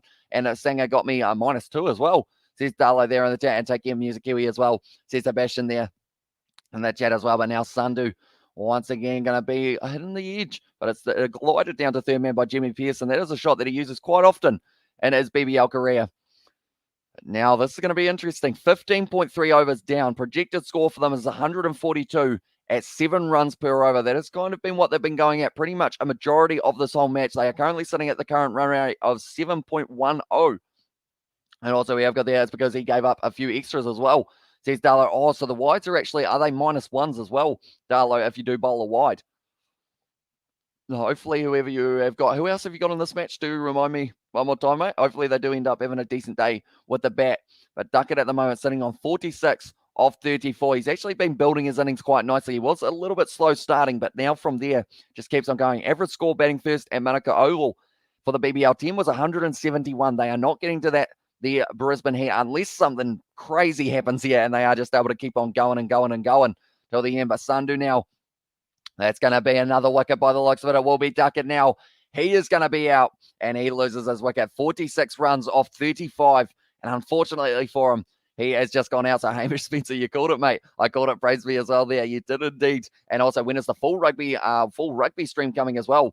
Or when is the full rugby stream coming? Says James Gordon, as in like the next live stream for rugby that we're doing. In terms of the commentary side of it, James, do let me know. And also, I have Sanger and Ben Cutting as well. And everyone praised me. I said Duckett wouldn't get a 50. Everyone bowed to me as well. Says Hamish there. I mean, you did call it. Fair play to you. Well, that one, but it is going to be another wicket down there for the Brisbane Heat. And it's seeming like the Sydney Thunder from here should be able to win this game relatively comfortably, you would think. But Jimmy Pearson can still change this game for the later stages of it. And they've still got a decent bowling attack. We're starting to see that bowling attack there for the Brisbane Heat because they're making their way to the crease. Baisley is going to be out there next now. 15.4 overs down. And it is going to be Jimmy Pearson who once again will be on strike for this one. 141 is the score that we have had predicted. BBL level has been receding in the last few years. Need their international stars to play as well, says Sports, because they are allowed, is it 3 international players per team? So I believe, if I'm not wrong, the Brisbane Heat, they have Majip. They also have Max Bryant at the moment. And then, who's the other one that they have decided to go with? I guess maybe it was actually Duckett, if I'm not wrong, but I could be wrong there. for that one, so I won't say it too much. And also, does it count as getting my prediction correct? If I only get the runs and don't get wickets, I would allow it. I think it would be all right if that was the case. But 79% chance of the Sydney Thunder winning from here is what the predictivist has got for this matchup. 2 wickets so far in this over for Sandhu so far. Oh, tell you what, that's a test match line there from Sandhu. Brilliantly bowled from the pacey Sydney Thunder bowler, and Pearson not able to get even a little bit of an edge on that one. Just the way that this one shapes away, it's just the perfect length. And Sam Billings, he's loving it at the moment as well. Do you have your own, do you like oven sausages or barbecue sausages? Because my favorite one is barbecue. I haven't really had oven sausages too much. I feel like barbecue is more of the stock standard Kiwi, I guess, way that we do it. But then saying that, I think I have had sausages in the oven, and they're decent as well. I think it just depends on what you like. That's going to be a run-out opportunity, not quite able to get it there. That's the end of the over. Brilliantly bowled from Sandhu, only going for the 3 runs and getting the 2 wickets, which was absolutely massive for them. Yeah, that's fair. I wouldn't count wickets as well, says Hamish Spencer. So, yeah, we've had a few predictions so far. 134. I feel like it won't be a mile off unless, of course, they do end up having one big over, and then maybe they can push their way towards that 140, 145. But they certainly need to find some form soon for this Brisbane Heat. I think almost Jimmy Pearson, he's either got to decide that he's the one who's going to set himself and just be there for the kind of rest of this innings, or he needs to just go and go, I've got the power, I've got the ability, let's get this ball over the boundary for our first 6. Who put sausages in the oven as well?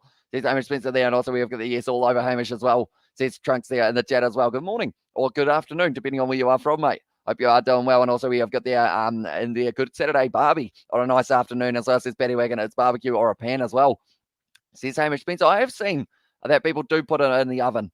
And I guess that is just, down to preference, whether or not you do like them, I guess, with the grill marks and whatnot, maybe.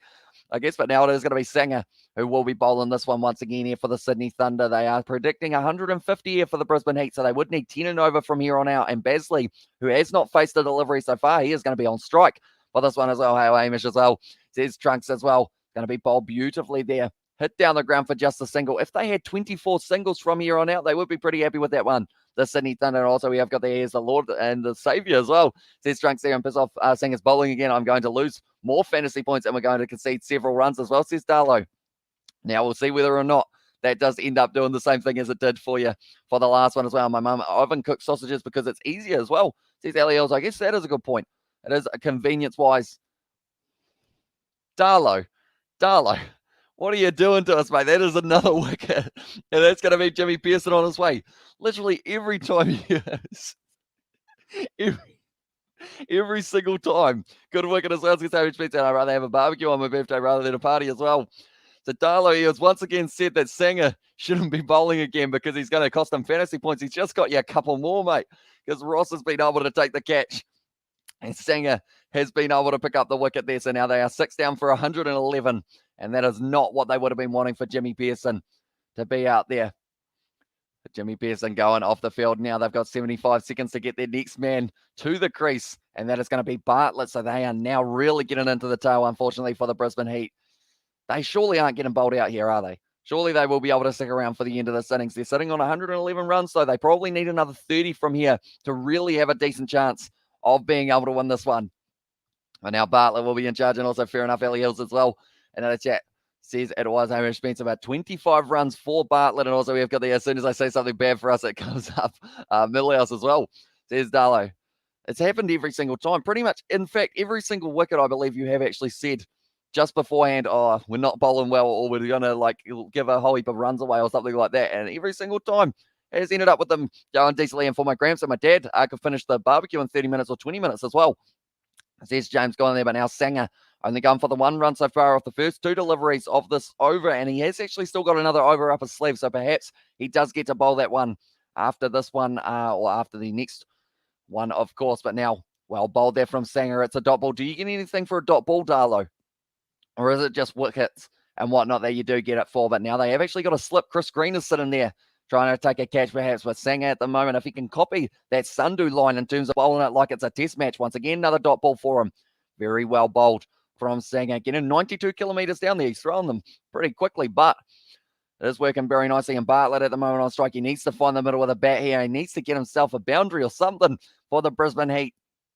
Projected score at the moment is down to 133. He's hit it nicely, and that one has gone through the gap, and it's going to be racing away to the boundary. Good shot there from Bartlett to be able to hit himself to the boundary. Yeah, I have as well, says Adalo there in the chat. And also, I prefer the barbecue, of course, as well, says Ali, and we are bowling well as well, and the captain has sunk. Says it was Sebastian there. I predict 145 for 8 as well for his prediction there. And also, we have got the I have, says Adalo there. Megan Cutting just not quite able to cut off that one as well. I'm sure he's sick of hearing puns like that. What a spinner that was from Singer. Very nicely bowled, and now they are sitting 115 for 6 after their 17 overs. Everyone does alley hills as well, and yeah, dot balls get you a point as well, says Darlow. So that would have been a couple points going in there for that one as well. So I guess is it that you get to bowl, or you get to choose a few bowlers and a few batsmen, I guess you could say.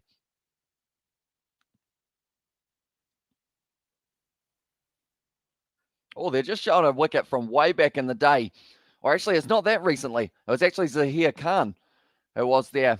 And it did end up hitting the wickets, but it didn't fall off, which is a pretty interesting one as well. I wonder whether or not we're going to get to see that for the Zinger Bales this year. If they do end up going off, we have got their true as well. Says Ali Hills, and also we have got the in the chat from Darlow. But now, are they going to lose a wicket this over, Darlow? Do let us know, because you seem to be able to predict it pretty much every single time. Or I guess it is the case of you say that they won't get a wicket, and then they possibly will.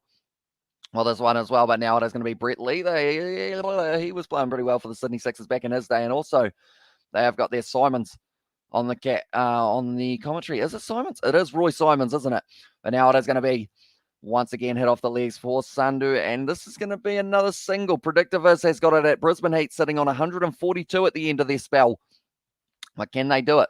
It's a big question. I feel like it's going to be tough for them. Definitely if they lose another wicket. If they lose Bartlett from here, I feel like he's a relatively set batsman, even though he's only faced 4 deliveries. He has still been able to hit the boundary, the first boundary in a while as well. I'm all right awake today as I've just woken up as well. How about you as well?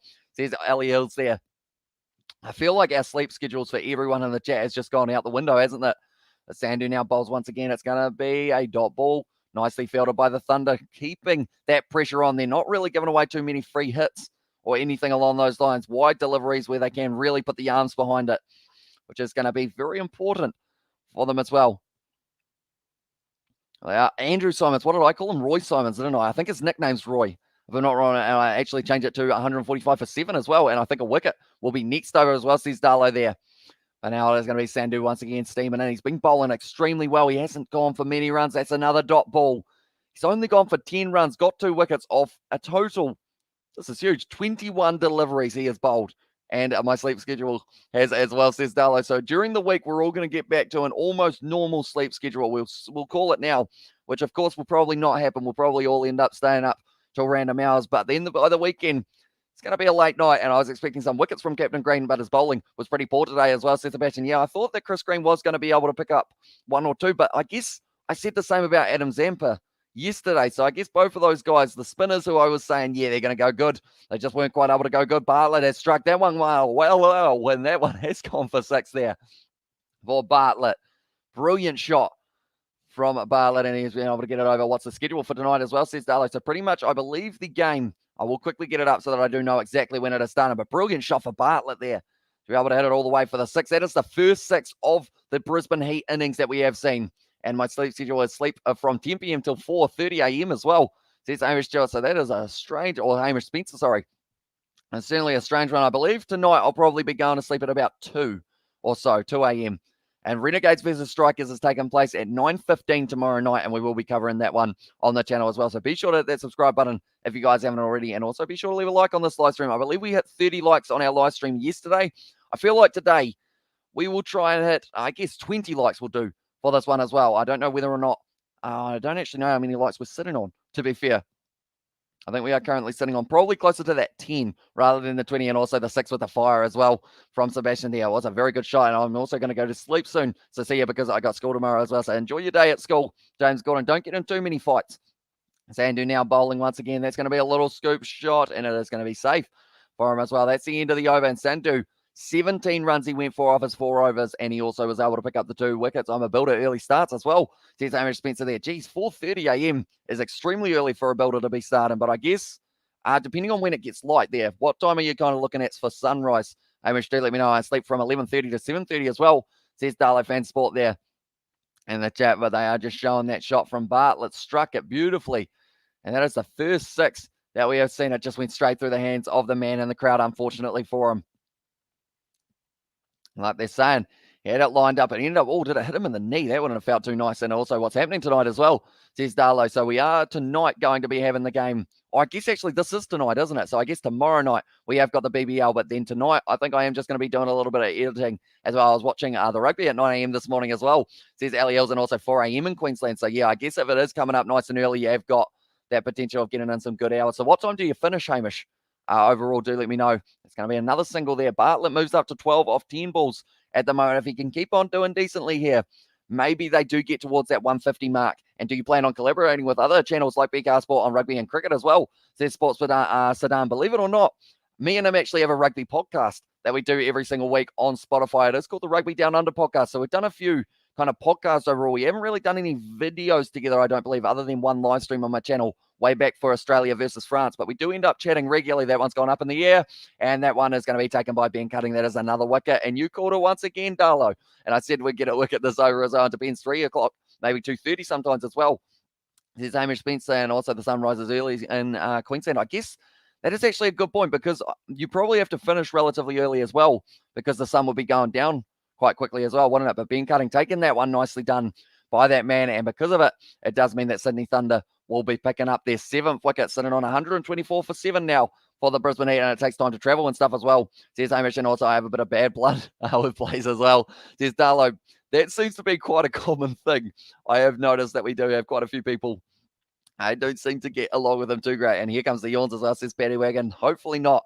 We haven't had too many of them so far on this one, but now it is going to be Majid. Probably doesn't face too many deliveries overall in his Big Bash career, but he is going to be at the crease now. He's got some very bright blue shoes, and he is ready to go. It's almost violet, actually, I would say. And I was thinking of Charlie in the Chocolate Factory when thinking of that. And now I want chocolate. But we have got there. You can also check out clips from the Rugby Down Under podcast on YouTube, the Rugby Down Under podcast as well. We are 1 hour behind New South Wales as well. Says Hamish there. His average is actually 12.25. So he strikes them decently. His best is 27 as well. Sunrise is at 5 a.m. New South Wales time, I think, as well. See, that's very early for yourselves, isn't it? Because I guess, no, that kind of makes sense, though, I guess you could say, because we are also kind of sitting at, it probably rises here at about that 6 a.m., 7 a.m. or something. And I guess the world is small, isn't it, when you think about it? Well, it's not really. It's quite large. But now Daniel Sands bowling. Nice slower ball. And once again, he has been bowling very well. He will get himself maybe the golden cap, depending on whether or not he can beat Stephen O'Keefe for wickets-wise. And also we have got there, are there any late games? Not tonight for this one. The next game that we are going to be covering is 9:15 tomorrow night, Renegades versus Strikers as well. So there aren't any very late games tonight. And I feel like depending on how the end of this match goes with the 9 balls left for the Brisbane Heat, this one could be a shorter game like we saw. Probably not quite as bad as we saw for the Melbourne Stars Sydney Sixers game in terms of not finishing 7 overs early. It's going to be in the air. Brilliant shot there from Bartlett, who's been able to cut away almost to the boundary at point, but cut off by Alex Ross. There we have got there. Should I put Stephen O'Keefe in against the Canes as well? Says Darlow. What pitch are they playing at for that one? I'm going to have a quick look. If they're at the SCG, I would back him, but then I'm not too sure whether or not to back him. I would say Sean Abbott. Actually, I would give a decent shout there, depending on where they are playing that game. It's actually going to be in Hurricanes territory.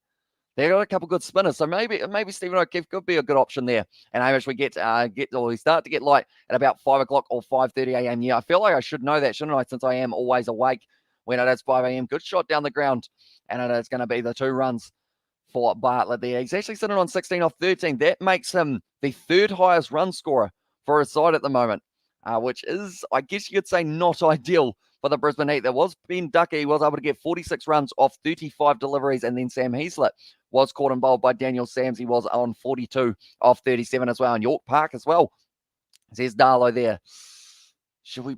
I feel like it's a decent shout. That's a good shot down the ground once again for the Brisbane Heat. He has just been punching it straight down the ground for the 2 every day of the week. And nicely done. Majip is a quick man between the wickets, and he has certainly been showing it in the last couple of balls. But that is the end of the 19th over. Now we're sitting 130 for 7 for the Brisbane Heat. 134. It's not completely off the cards for that prediction, Darlow. And then also, I believe there was a prediction from Hamish that was 140. I want to say it was 145. Was it 145? 145 for 7 it was. I was just going back to check it as well. We only have 9 hours of daylight at the moment. The sun rises at 8 a.m. and 5 p.m. It's pitch dark as well.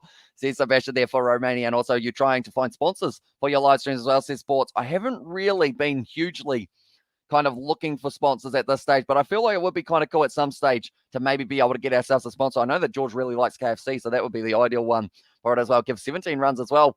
Says, I keep yawning. Well, says Betty Wagons here, and if we give up exactly 4 runs, it's over. I'm correct as well, and 145 won't happen, but it could as well, says Hamish Spencer. That's the thing. Bartlett just needs to hit the ball for 6. And Majip is also a very talented batsman who can hit it to the boundary if he needs to. So, I mean, I feel like it's going to be probably halfway in between both of you and probably be that 140 or so. Majip swings through, and he's out. Chris Green able to take it there at mid-on, and that is going to be Majip out for a golden duck. So whoever had him for his bowling, possibly not going to be liking him too much for that batting side of it because it is the golden duck for Majip there.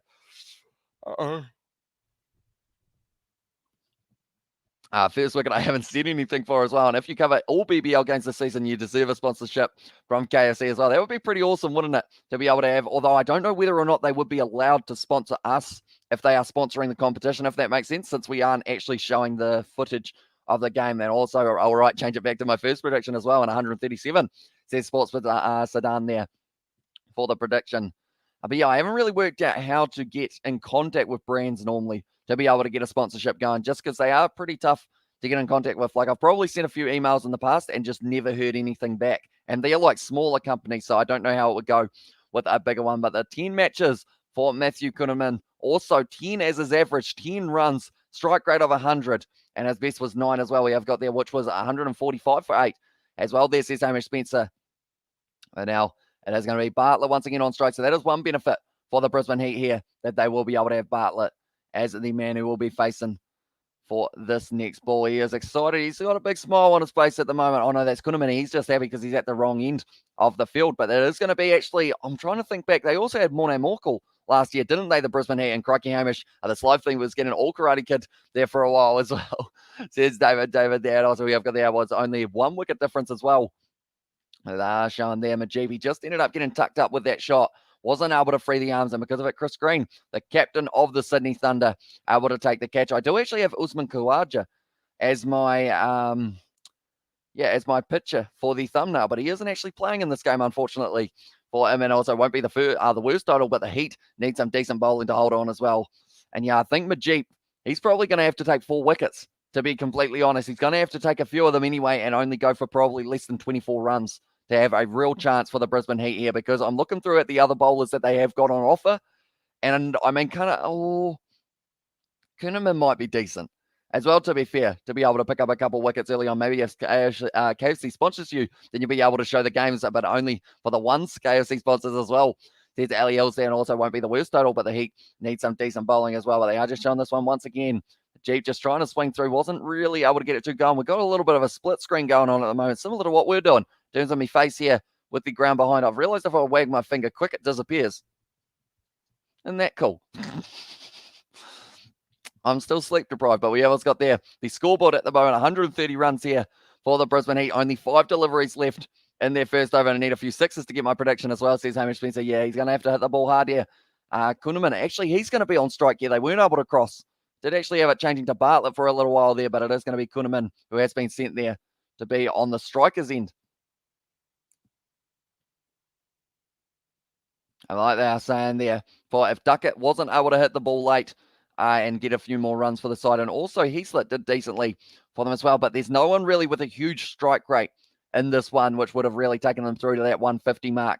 Now, McAndrew bowls, it's going to be a massive edge that could go anywhere, but it's gone out to the man at deep cover, and it is going to be just a single. Once again, however, you can stay entertained, I suppose, as well. Says Sebastian, also Magic, says Paddy Wagon, and I put McAndrew in for Sanger next game as well, and also need a few sixes as well. I kind of want to do it again, but I feel like that would be not ideal. Oh, I never have anything green, but I found something green. It's actually one of George's controller grips. So you guys, whoa. Look at that. It's kind of cool. It's going to be hit high from Bartlett. Hasn't got all of it. It's going to be falling in a gap, though, and it goes all the way to the boundary. It's kind of cool, isn't it? Come on, Heat as well. I can, show you guys the rope right across. That one has gone to the boundary. Nicely hit by Bartlett, so he's been able to pick up the boundary there for his side. Also, we have got them a prediction. It's off the cards as well. It isn't going to be a mile off, though. Or as well, it did go, and yes, it could happen as well. And the chat says, Hamish Spencer, tell you what, if they get one more boundary here, if it's a 6 as well, and also we have got there, we won't get them all out, says Darlow. He's trying that one once again, see whether or not it will be working out for him. And now 3 balls left in this one, 11 fours, 1 6 so far. Going to be hit in the air. Good shot there from Bartlett, and it's gone to the boundary once again. He's really getting it up as well. Heat equals beat as well, says Paddy Wagon there in the chat. That one was just a little bit too predictable, they have said for the commentary, and it is going to be McAndrew, who is under pressure once again. He actually ended up doing a little bit of a cutter there. It looked like he rolled the hands around it, almost like a leg spinner. It did get hit to the boundary there. And now because of it, it does mean that they're back under pressure. We have got there, come on, I want 1 more 6, and the rest dot balls as well, says Hamish Spencer there.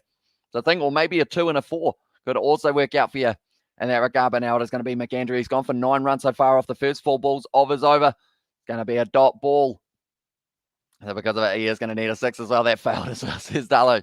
I think we'll still allow it, though, because, I mean, every single other one that you have done has been spot on for this one as well. And also we have got there, and they're at the 1 as well, says Hamish Spencer. So they just need the 1 6 here to be exactly correct with 8 down for 145. Bartlett, he's sitting on 26 off 17. He's actually got the best strike rate out of anyone, and 1 as well, 5 runs short as well, says Hamish Spencer. So I think you're a little bit ahead of myself. So they are going to need 141 if that is the case for them to be able to win this game. It is going to now be McAndrew. Yeah, they are going to get through for the single. So 140 is what the Brisbane Heat have been able to get through to. I will say they've probably done pretty well to get to that for the way that it was going. But I did say it would be halfway in between you two guys, and that is almost halfway, I guess you could say. I'm having way too much fun with this. We have got there, got to be a joke as well. And there, Hamish was just closer than me as well, says Darlow. I want to no, that wasn't me putting it as my nipple, by the way. That was me covering that logo. We've got there, I had 134 as well. And in the end, they only had a couple wickets left in the end. And now it will be the Sydney Thunder who will be trying to chase down this total of 140. They should be able to do it with relative ease, I would think. But you never know. I want to start my own live streams, but I keep procrastinating any tips as well, says Sports Sedan. I think it is the case of pretty much just if you're going to do it, you got to be committed to it. It is one of those ones that, and also you got to enjoy it. That is a massive thing. If you don't enjoy doing it, it just ends up feeling like it's like a job type thing that just sucks. But that's the thing. I absolutely love doing these live streams. So it makes it like every day I'm going, right, when's my next live stream? What are we going to be talking about? Who's going to be playing, etc. And 7 sharp for the run rate as well required for them. And anyone who is wondering about the live win probability, 80% in favor of the Sydney Thunder for this match as well. Anything can happen in the BBL. That's why I still have hope as well. There's Hamish Spencer there. We have got the laughing emojis from Darlow there as well. But we are getting an ad at the moment for a Ford, which I do not have because I am in my lounge. But that is unfortunate. But yeah, it's going to be interesting to see whether or not is the game boring there, Hamish, as well. Says Paddy Wagon. I think it's all right. Overall, we haven't seen any huge shots, I guess you could say, other than the 1 shot from Bartlett, but it was going at a slightly slower pace, I guess you could say, than it was expected for that one. And also, I want to do a YouTube channel, but I don't know how to make an intro. What do I do as well, says Darlow? I guess the options are, depending on whether or not you've got a budget that you're going to be trying to use for your channel, or you can also kind of look up tutorials on YouTube in terms of how to make a intro, because I assume if you want to start a YouTube channel, maybe are you going to be editing things with editing software? You seem to be playing with things as well, says Paddy Wagon, although we are in the middle of the innings at the moment, and I was just the thing is, green screen, right? Oh, I haven't really had the opportunity to really use a green screen, which is why I find it so entertaining. The thing is, you guys won't believe me, but I will probably end up sitting in this call, in this live stream, after I've ended it, I'll probably sit there just going like this for a little while as well. Yeah, editing software as well, says Darlow. So if you do look up how to make an intro on such and such editing software, it should be able to help you out. And that regard, 140 isn't the best total as well. I think the Thunder should win here, yeah. They should be in a good position. Alex Hales, is he going to fire at the top of the order? Do let me know, ladies and gentlemen.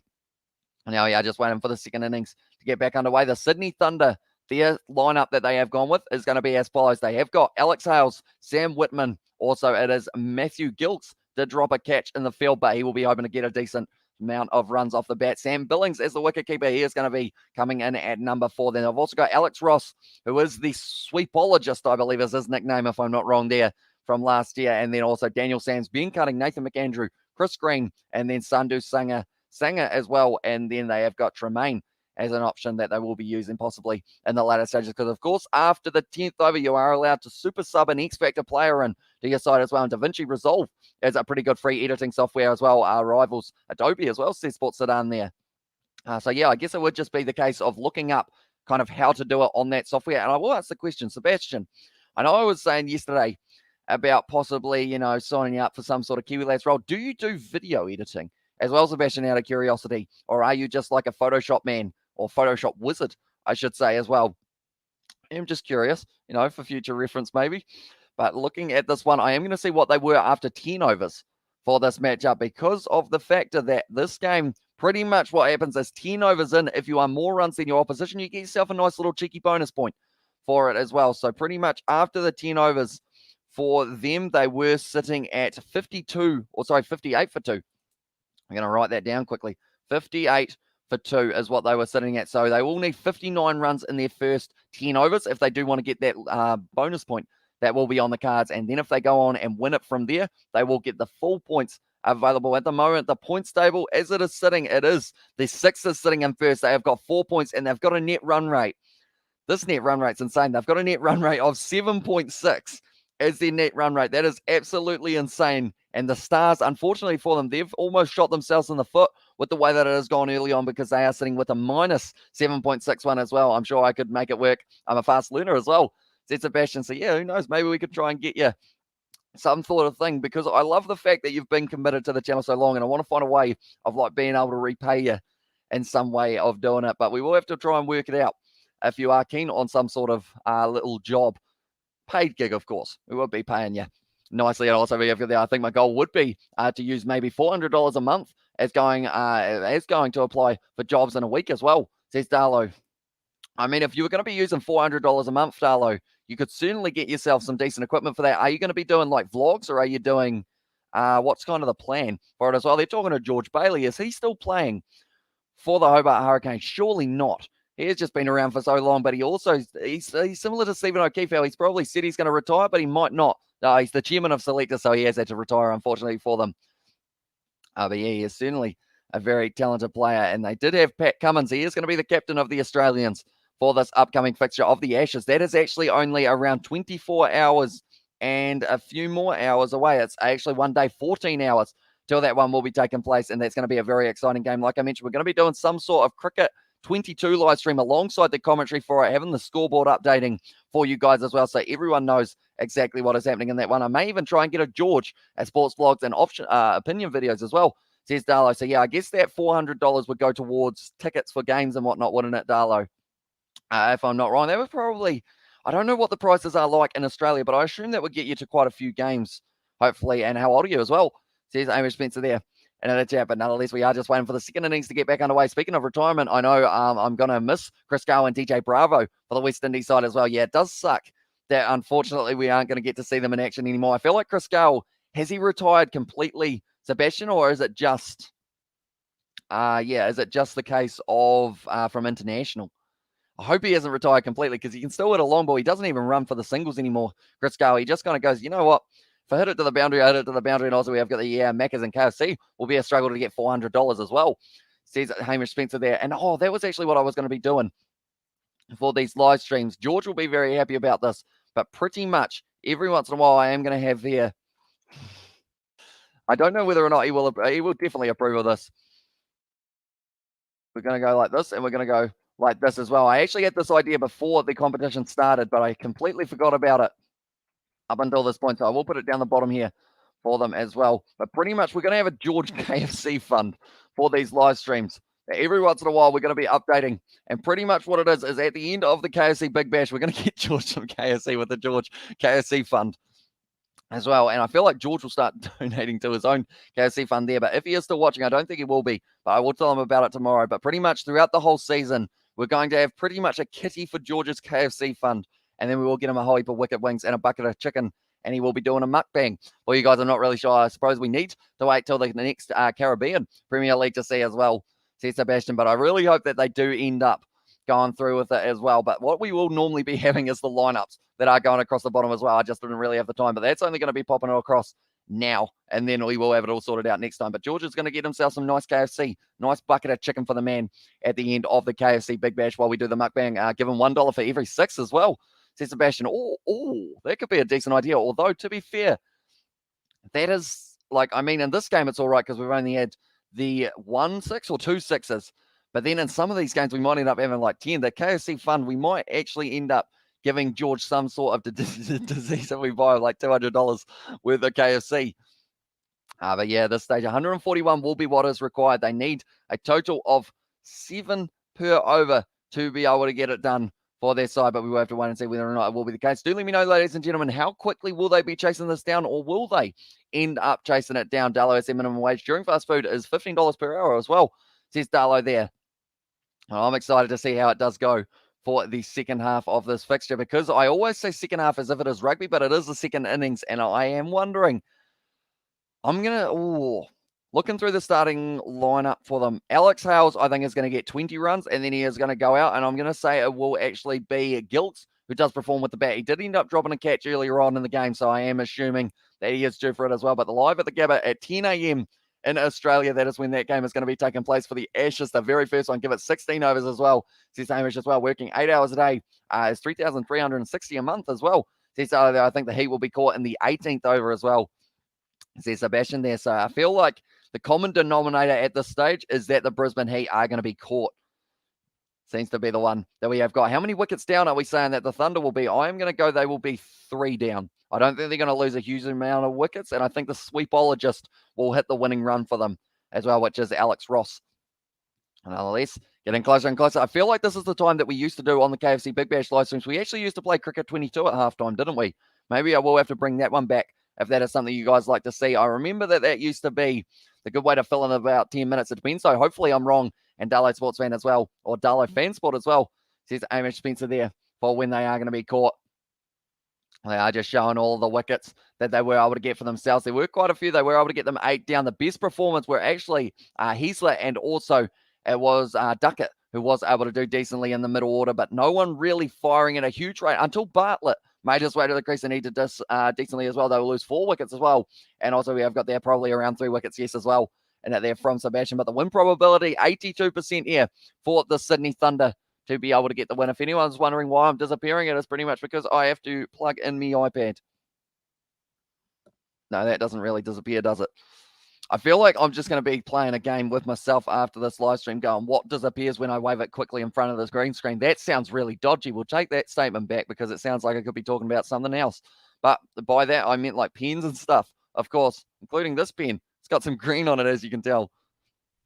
It's fun times. But now, at this stage, they are having an ad for Weet-Bix. I haven't had Weet-Bix in ages, but Kieran is actually, he's a Weet-Bix blow-up, like all black. He's got the Weet-Bix logo right on his bottom. Well, kind of like on the bottom of him, I should say. But yeah, I am saying Sydney Thunder, they chase this one down. Did I give what over? I think it will be. I'm actually going to go. I think they get it in the 19th. I think it's going to be a little bit longer. I remember Thunder once you chased down 200 a couple of seasons ago, and also we have got the Kiwi lads. Here's something for you, as well, says Trunks there, and their chat as well. Here's something for you, as well, and also we have got their Thunder. Will get 140 and 17.3 overs and lose 3 wickets as well, says Paddy Wagon there as well. So yeah, that's going to be interesting to see exactly how this match will be ending. They want to increase that net run rate. We've seen already that the Sydney Sixers have gone absolutely crazy with the amount that they have been able to get themselves, but they are actually having a fibre ad, which is kind of weird, the timing, because we did actually talk about fibre a little bit earlier on, and also Thunder definitely have a better lineup as well. Would be surprised if they crash this as well. Probably 18 overs as well, and waving things in front of the camera. If we're going to get striked as well, it will be for the right reason this time as well. Says Sebastian, exactly right. Yeah, that would get us in quite a bit of trouble, I would think. And then even the Kiwi Lads Sport channel, they probably wouldn't allow us. If I held up that logo in front, would probably work. Should be able to do hopefully 3 or 4 or 5 or 6 games a month. 3 or 4 games a month as well. What's June? As well in the chat, says Darlow. June, it's pretty much a movie that's been remastered, isn't it? Or remade, I guess you could say. We've got quite a few June fans in the crowd, I believe. Oh, in the comment section, I should say, Kiwi Lads crowd, that's kind of a new one. Do we like that? I'm not too sure. Kiwi Lads, lads. You're pretty much the Kiwi lads, I guess you could say.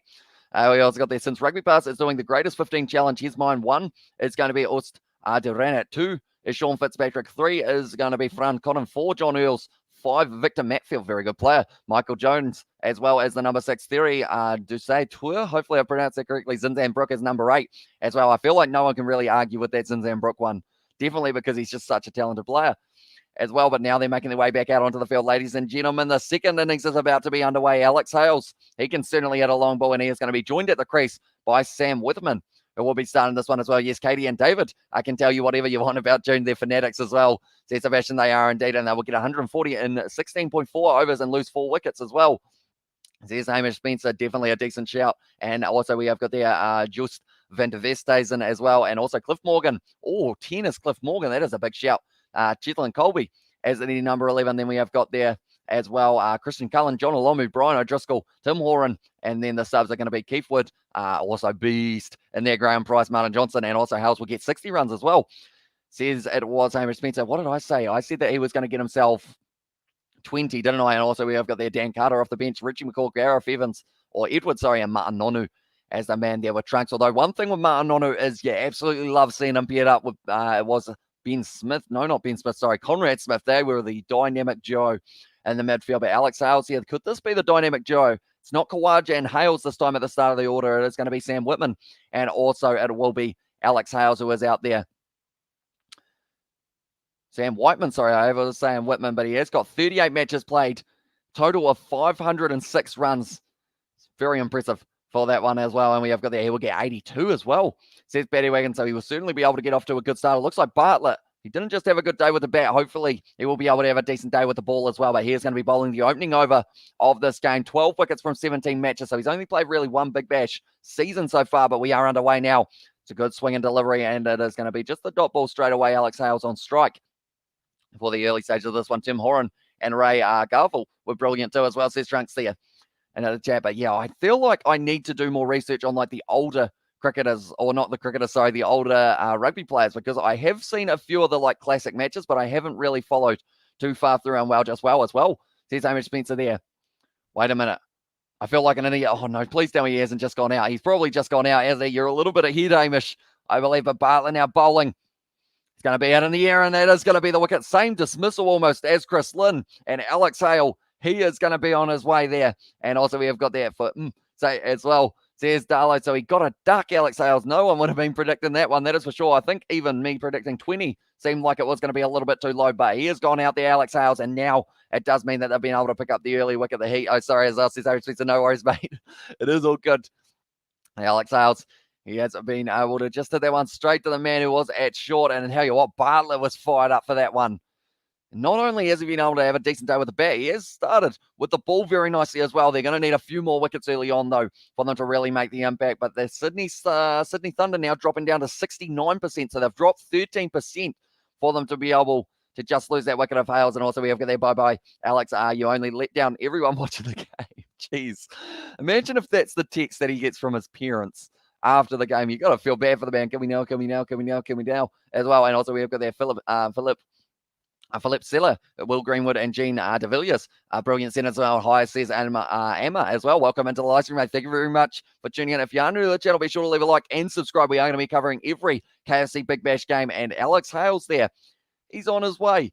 Did end up losing his wicket very early there, so that is not ideal for him early on. But now Gills will be at the crease. He is the man who I said would get the most runs for Sydney Thunder. At this stage, all he's got to do is get back to ball and not find a fielder, and he will be able to top that just for now. Do you know the theory behind the very, very, very shiny helmets, ladies and gentlemen? Do let me know why they have decided to go that way, because it doesn't quite match the kit as well. So I'm wondering whether or not there is a reasoning behind it. But Bartlett, nice and swinging delivery, and that is going to be another dot ball, 3 in a row here for Bartlett, including that all-important wicket of Alex Hales that he was able to pick up early, and JJ Williams, as well, says Trunks there. And now Gilks. He's a talented batsman. Chris Lynn, I believe they will be chatting to him at some stage. He has got the mic on. He won't be too happy with his batting performance, but he will certainly be happy with getting Alex Hales out very early on in this inning. So they've got 117 balls to try and get themselves 141 runs and do follow Super Smash T20 competition in New Zealand. I do try and watch as many of the games as I can. Oh, that's a brilliant shot there from Gilks, and it's going to be 4 runs out through cover. Great way to start as well. But yeah, I do like to watch a few of those games. I don't really get that much of a chance when I do the late night live streams during the weekend. But yeah, I will be watching the games that are taking place pretty much up until the weekend. And hopefully they do all go nicely as well. I say Thunder are playing bad, and we hit a 4 as well. Says Darlow, and Iners are losing the NFL today, and the Thunder are playing bad. And this as well, says Darlow there as well. And also we have got there, do you support the Canterbury Kings in the Super Smash? I don't really have a favorite team as well. I feel like you guys are probably sick of hearing me say that, but I'm pretty impartial. But I mean, Canterbury Kings, they are closest in location. That's going to be almost another 4, but it is going to be cut off nicely there by the Brisbane Heat to keep it to just the 3 runs there for Gilks. And also your name, bro. My name is Hamish, which is actually the same as someone else in the chat as well. But yeah, thank you very much for tuning in, mate. I guess I don't really say my name too often, do I? But the Thunder, 73% chance of them being able to win this game, according to the Winvers, but all they need is a wicket here for the Brisbane Heat, and that could completely change this game and turn it on its head once again. They did lose a couple early wickets there for the Sydney Thunder as well. Daniel Sam's bowling very nicely early on. And also, I believe it was Sandhu who was also able to pick himself up one as well. But now 7 runs so far off this first over. It will be Whiteman on strike. Great ball there from Bartlett. And I remember the youngster, he actually got subbed out in one of the other games, and he wasn't too happy about it because he was bowling very nicely. And then they switched him, I believe, for someone else who couldn't bowl or something along those lines. I remember there was some sort of problem last year when they were doing it. But at this stage, after the first over, 1 wicket down and 7 runs for them there, showing the highlights of that over once again. But Bartlett, it was a great ball. Alex Hales tried to just glide it over cover. And can you pronounce my name as well? Is that Amar? Amar? Is it Amar? Hopefully I'm getting that not too badly. And Amar, yes, sir. Yes, sir. Hopefully that's not too bad. Do let me know. And now it is going to be just showing the highlights of the first over. Xavier Bartlett, very talented bowler. He gets a lot of swing. I think that is why they have decided to keep him around and start him in this one, because it used to be him and Morne Morkel were both really trying to juggle that position as well, and Alex the Duckling as well, says Sebastian. And what about NFL? UK media is heavily promoting US sports and mainstream media as well. Says sports, I haven't really seen too much. Oh, that was close to an LBW shout there for Guthrie, but they have been able to scamper through for the league bye, and Gilks once again is able to, actually, you got some bet on that one. Well, that one, I don't know your name, but I'm a regular here for cricket as well, says Darlow in the chat as well. And also, overall, the NFL, I don't get a chance to watch too much of it, but it's another one that I really want to try and watch a little bit more. Yeah, last nice try, bro. As well, says no worries, mate. Liam Guthrie, left arm fast from the pull end at the moment. This game is being played at Manuka Oval, and we did see the average score for a side here is 170 for BBL 10. The scoop shot, I think he's hit that. There was a noise there, but they are saying that it is not out. Jimmy Pearson. He is thinking that maybe there was a little bit of a clip on that one. Put your hand down, mate, as well. And in the chat from Amy Spencer, is that myself? Because I have got the thumb still on it at this stage.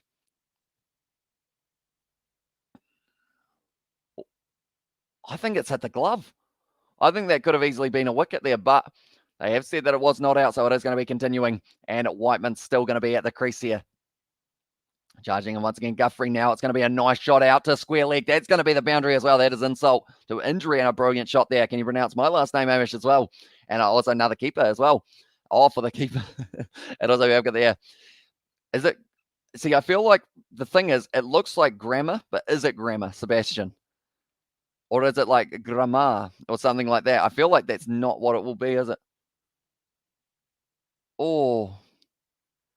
It's very close to hitting the glove. Did it hit it, though? I think there was just a little tiny little bit of something on it. And now it is going to be Whiteman once again, who will be on strike to Guthrie. Pitched up, and it has gone for the leg by. Once again, the keeper is like a scrum half in Union as well. I was about to comment. We haven't hit a boundary in a while as well. Do you commentate on India versus New Zealand? Did you commentate on India versus New Zealand series? I didn't actually end up doing the one for the test matches, but I was going to do the T20s, and I believe actually I did do one of the T20s, I believe, in the end. Did I do one of the T20s? I think I did the first one. That might have been the only one, Never Shuts Up as well. Says Hamish Spencer there, but I did it on the Kiwi Lads Sport channel, our other YouTube channel. It was on there. And now it is going to be Guthrie charging and going to be Woodway to the leg side once again for the quick single. Trying to line up the stumps, not quite able to. 126 runs needed from 109 balls now for them as well. The second attempt was closer, actually, was it? So it is kind of like grama. Is it like hrama? Hrama? Do let me know. I feel like it's not hrama, is it? Is there a tongue roll? Are you lucky enough to have a tongue roll in your last name, Sebastian? Because I do not have a tongue roll. It's just boof. It's not really any tongue roll involved in that one. I need an R in there somewhere so I can go rrr. But Whiteman now still going to be on strike here. They have been able to get themselves 7 runs so far off this over here for the Brisbane Heat. Bowling department. It's good pitch up delivery. So both bowlers deciding that they do want to go with the more pitched up option here for the first 2 overs. But now 14 for 1 is the score after the 2 overs, who never shuts up as well. I assume that it's Jimmy Pearson as well for the keeper for Jimmy Pearson. Yeah, he's always making noise. That is sure. Chris Lynn just giving him a little bit of a tap on the shoulder there for Guthrie, saying it was a decent no tongue rolls. You pronounce the G as well, says Sebastian. So is it grammar? I keep on tongue rolling. Grammar. And keeper Darlow's fan sport as well. So is it grammar or is it like a little bit further off? Grammar. I'm just saying grammar 50 times, but at the moment, Gill's sitting on 9 runs off 5 balls, already with a decent strike rate, the highest strike rate out of any player in this match so far. But of course, he is still very early on in the innings. Sydney Thunder, 80% chance of them winning it, and that's $1 for your friend as well. Says it was Hamish Spencer. Oh, this seems like it's going to be a 6. Well, it looks like Gilks will be hitting it hard, and it does go all the way to the boundary, and Gilks does clear it, and it has gone all the way, and that is going to be the first 6 of the day as well for Gilks. And that's the thing, that's already the first 6. Brisbane Heat, it took them 13 or 14 overs or somewhere around there to hit their first 6, and it was actually one of their tail enders. Was able to do so. You said that. You said about 10 times. There was the one that you said about 10 times. Grammar. So it's grammar. I feel like for some reason I have to say it about 6 times to try and get it to roll off the tongue. So it's grammar. Here you go, Sebastian Grammar. Like it. But now it is going to be the 6th replay we are getting to see here. And it was just a very nice shot. Wildermouth under pressure with his first ball. Already going to the boundary. And not just to the boundary, it went there on the full. Second delivery now. Oh, that's a better line from him. And it's gone just outside of the off stump and the miss for Gilks. But I did say he was going to be the man that I said will be able to get the most runs in this match for the Sydney Thunder. I am still relatively sticking with it, but I didn't expect Alex Hales to go out so early. So I guess that does change it, and maybe Sam Billings, who will be going to the crease next, or maybe the sweepologist himself, Alex Ross, might get a decent chance at being able to get it going. We have been going, I see now we have ticked over to 2 hours on this live stream, so I do appreciate all of you being here. If you are new to the channel, be sure to leave a like and subscribe. What to way to the square leg once again, but there is a man deep there, and it was Heslett, who did have a decent day with the bat overall. Not the best throw overall. It did drop a little bit low, and also we have got their beautiful commentary. Are you from New Zealand? I am indeed, mate. So the series between India and New Zealand for the test match did not go too well for us. That is for sure, but that's all good. India played a very good game there. Mine's fairly easy, though no one knows either my first or last name on YouTube as well. Says Darlow. That is a good point. So Darlow, is Darlow not your first or last name? I guess. And also a good hit. They are so satisfying as well, says Hamish Spencer. Oh, the scoop shot there.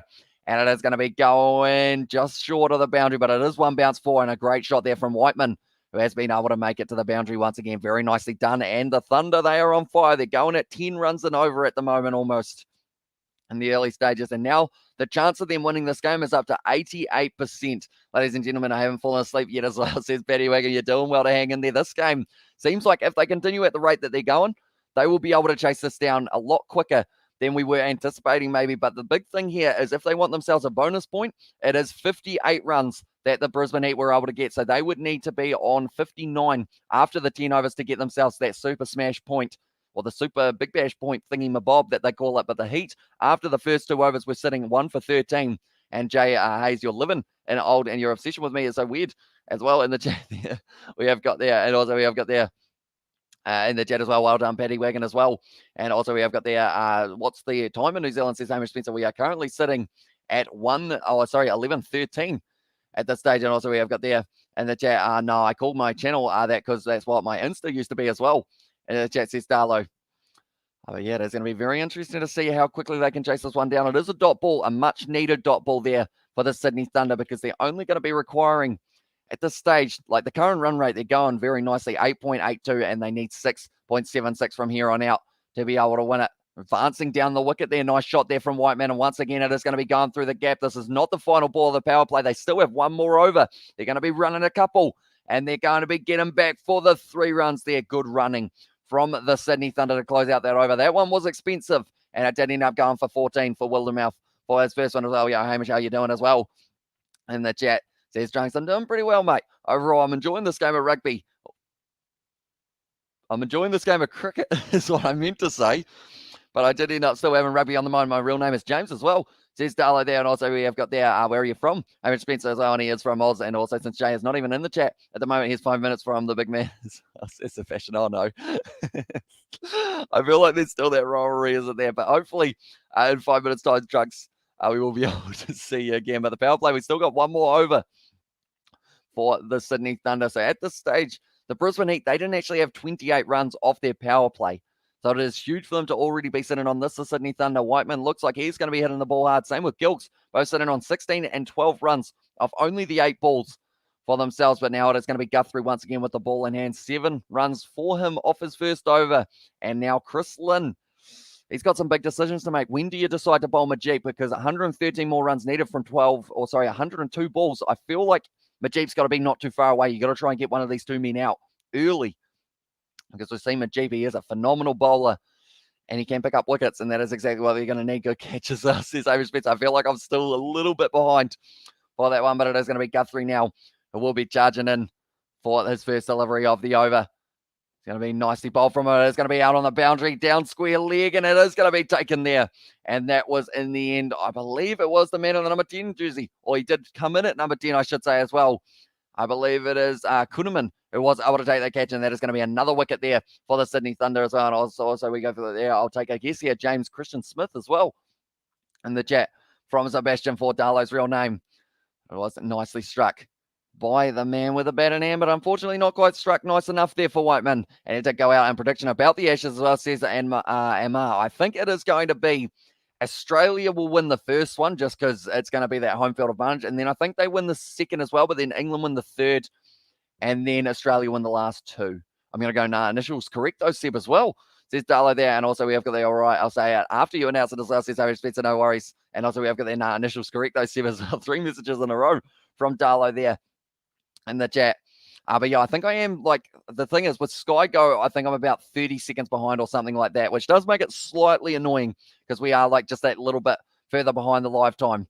But Sam Billings at the moment, he has made his way to the crease. It is going to be a battle between him and Gilks to see who can score the most runs between these 2 guys. But now 16 runs off 8 at the moment for Gilks. He will be on strike, and Guthrie picking up his first wicket. 113 runs needed off 101 deliveries. Well, them there. They all have Grey Nichols Maxes. I actually have one sitting somewhere that I should probably have as a prop for these live streams. I have got a Kieran as a prop that I could put in.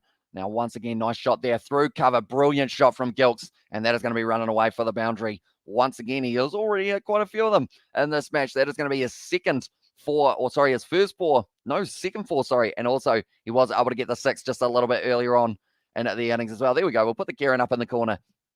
It's just nicely done. Keeps the weight going forward for Gilks, and he has been able to hit it straight through the gap. So he did put down that catch in the field, but he is certainly performing with the bat in hand at the moment there. And also we have got the hours. I have the same gut feeling. Australia will win the Ashes by 4-1 as well. It's annoying, when I connect KO to my TV, it puts me 45 seconds behind as well, says Hamish. Yeah, it seems weird that they need so much of a delay. That's the wicket. Gilks is gone. I thought maybe there could have been a little bit of bat on it originally, but my finger still went up, and that is going to be a 3rd wicket now. Go the Heat, says Dr. Fader as well, and they have just been able to pick themselves up their 3rd wicket. Gilks does not look too happy with it. I think he has maybe got a little bit of bat on that one, and also we have got there and as well. We got the Big Bash boost point as well, says Darlo. Might have hit both pads, they are saying, possibly, and good wicket as well there, says Hamish. And also, I think I just broke my hand from smashing my car against the chair. Or, sorry, smashing my hand against the chair, says Darlo. That is not ideal for you. Wait, so are you going for the Heat or the Thunder in that situation? Because they have to get their 59 runs. Is it that they have to have less wickets lost as well for that Big Bash boost point? And also, I can feel something, so at least it can't be broken as well, says Darlo. That is, I guess, a true statement there, but Gilks is not too happy with that one, and now it's going to be the sweepologist himself, Alex Ross, making his way to the crease probably a little bit earlier on than he would have been anticipating here as well. This game is still on the young and old, ladies and gentlemen. Sydney Thunder, 72% chance of them winning it. Just one more. Then the matches that Alex Ross has played, he's sitting on 71, and the Thunder as well, says Darlow. He will be very happy with that one indeed. They only need 59 off the first 10 overs to be able to get themselves that Big Bash boost point that there is available as well. That's very fun to say 5 times fast. I would try it, but I'll probably end up well and truly tongue-tying myself, which would not be ideal. But Alex Rossi is going to be on strike. Matthew Gilks out for 20 off 10 balls, but he was still able to strike it at 200, which is important for them big time. Now, Alex Hales, definitely the wicket that no one saw coming right at the start of the innings. The second ball did end up getting caught in the cover region, similar to how Chris Lynn went out when he was able to get his 9 off 6 deliveries. Alex Ross there getting the one on the hip bone there, and it is just going to be the dot ball once again. So this is well bowled by Guthrie, able to pick himself up 2 early balls or 2 early wickets. I haven't really heard too much about him, but this is the end of the power play almost with just the 2 deliveries left, and he has certainly brought it back here for the Sydney Thunder, or for the Brisbane Heat, I should say. But it was given out in the end. He's thinking it's hit both pads as well for that one. And also Ross needs to sort things out, or to sort things out as well. Sees Hamish Spencer once again. Guthrie will be steaming and only going for the 4 so far. That's going to be up in the air from Alex Ross. Over the top though. Brilliant shot there. And it's going to be close to the boundary. It does go all the way, and it's the 4 runs for Alex Ross. And I'm wondering, him versus Majip, that's going to be a good battle, because of course you don't get the nickname the sweepologist from not being able to play a sweep shot. And also we have got there in the chat, Sebastian Gramar, as I leave me alone, as I says drugs there as well. But it is a brilliant shot. Basically just not quite able to chase it down. It was just a nice little lobby shot from Alex Ross. He was backing himself to be able to get the power over the top, which I feel like was very important for him in that situation as well. We have got there. We still used to 6 overs from the power play from the World Cup. Yeah, it is very strange, and also almost a run out there, but it is going to be a scampered single for Alex Ross to finish off the 4 power play overs. It is 37 for 3, so they still have 6 overs to chase down 22 more runs to get themselves that extra point. So pretty much anyone who doesn't know how that system works, it is pretty much, first of all, the team who bats first, they set the total that you do have to try and chase down in the 10 overs. And if you do chase that down, you do get yourself an extra point. So even the losing side can get themselves a point if they do chase it down in a relatively kind of fast fashion, I guess you could say. And also surprised no one else has tried to guess my name based on the initials JCS as well. And also the fact, fun fact, my first name is James as well. James Cameron Stein. No, probably not Stein. What's another name that doesn't start with S that isn't Smith? Or that does start with S that doesn't have Smith? Samuels? Sams? Oh, well, look, it seems like I have to leave because Drunk says so to you one as well. Says Sebastian there in the chat. Yeah, it's going to be interesting to see how this one goes in the later stages as well. For this, I'm just glad that I can now pronounce grammar correctly. Even though I do add a little bit of a tongue roll still, it does creep in there just a little bit. But we're sitting on 15 likes. So our goal was to hit 20 by the end of this game. The Sydney Thunder at this stage actually says 57% for the win viz for themselves, whereas on my thingamabob, it does say 75%. Hey, that green's actually there. Oh, no, it's not. Never mind. Also, now it is going to be Majip, who has been brought in just after the power play, well bowled, and it is a dot ball to Alex Ross here. This is going to be a good battle. Like I mentioned, Billings and Majip just having a little bit of a conversation, but Majip, he's got the massively bright shoes at the moment. How was your day, Kiwi lads? As well, it was pretty awesome. Because I did get to sleep pretty much like the whole day, but that was because I stayed up all night watching rugby. So I guess, in a way, I consider nighttime at the moment for myself on the schedule. That's kind of my day. So it was awesome that I did get to watch the Big Bash, the first match of that, and then also we did get to sleep and watch a few games of rugby as well. Majip once again bowling the sweepologist. Alex Ross tries to pierce the gap in the outfield, but it is going straight to the man there for just the single. We have got there Superman as well, says David there in the channel. Also, we have got there Nupsa is the start of my last name though as well. Nupsa Sams Noops Noopa Sams. Not too sure. And also we've got the CSM, but don't ever time out. Again, it isn't your job. In the chat says Irish Spencer there. And also we have got their low as well. And also have people subscribe and smash that like button as monetization on this channel. Amish Bro as well says MR. It is indeed. Although it is one of those situations that, like, pretty much whether it was monetized or not monetized, you guys already know this, that like the money side of it is not the fact that makes me do this. It is pretty much just a case of like, I absolutely love doing it. I love talking to you guys in the chat as well. It just helps pay for like the kind of live streaming software and everything to be able to keep on coming to you guys in full HD, ladies and gentlemen, even though I think the next thing that I will be upgrading is probably the webcam, because it is just a little bit lower quality. Sam Billings, great shot out there, but it's going to be fielded in the deep. And now once again, good over from a Jeep, though, only going for the 2 runs. We have got the old saying, nope, is incorrect as well. Says Darlo down, don't worry, mate, Trunks is hanging by a thread for a long time as well. Says Sebastian there, but the Gabba is where the first Ashes test is going to be taking place. Australia versus England, and what will be a very, very, very exciting contest. Like, that's the thing. I'm going to have a smile ear to ear for the full 80, or not the full 80, sorry, the full 40 hours of cricket that we are going to be able to get. That's the thing.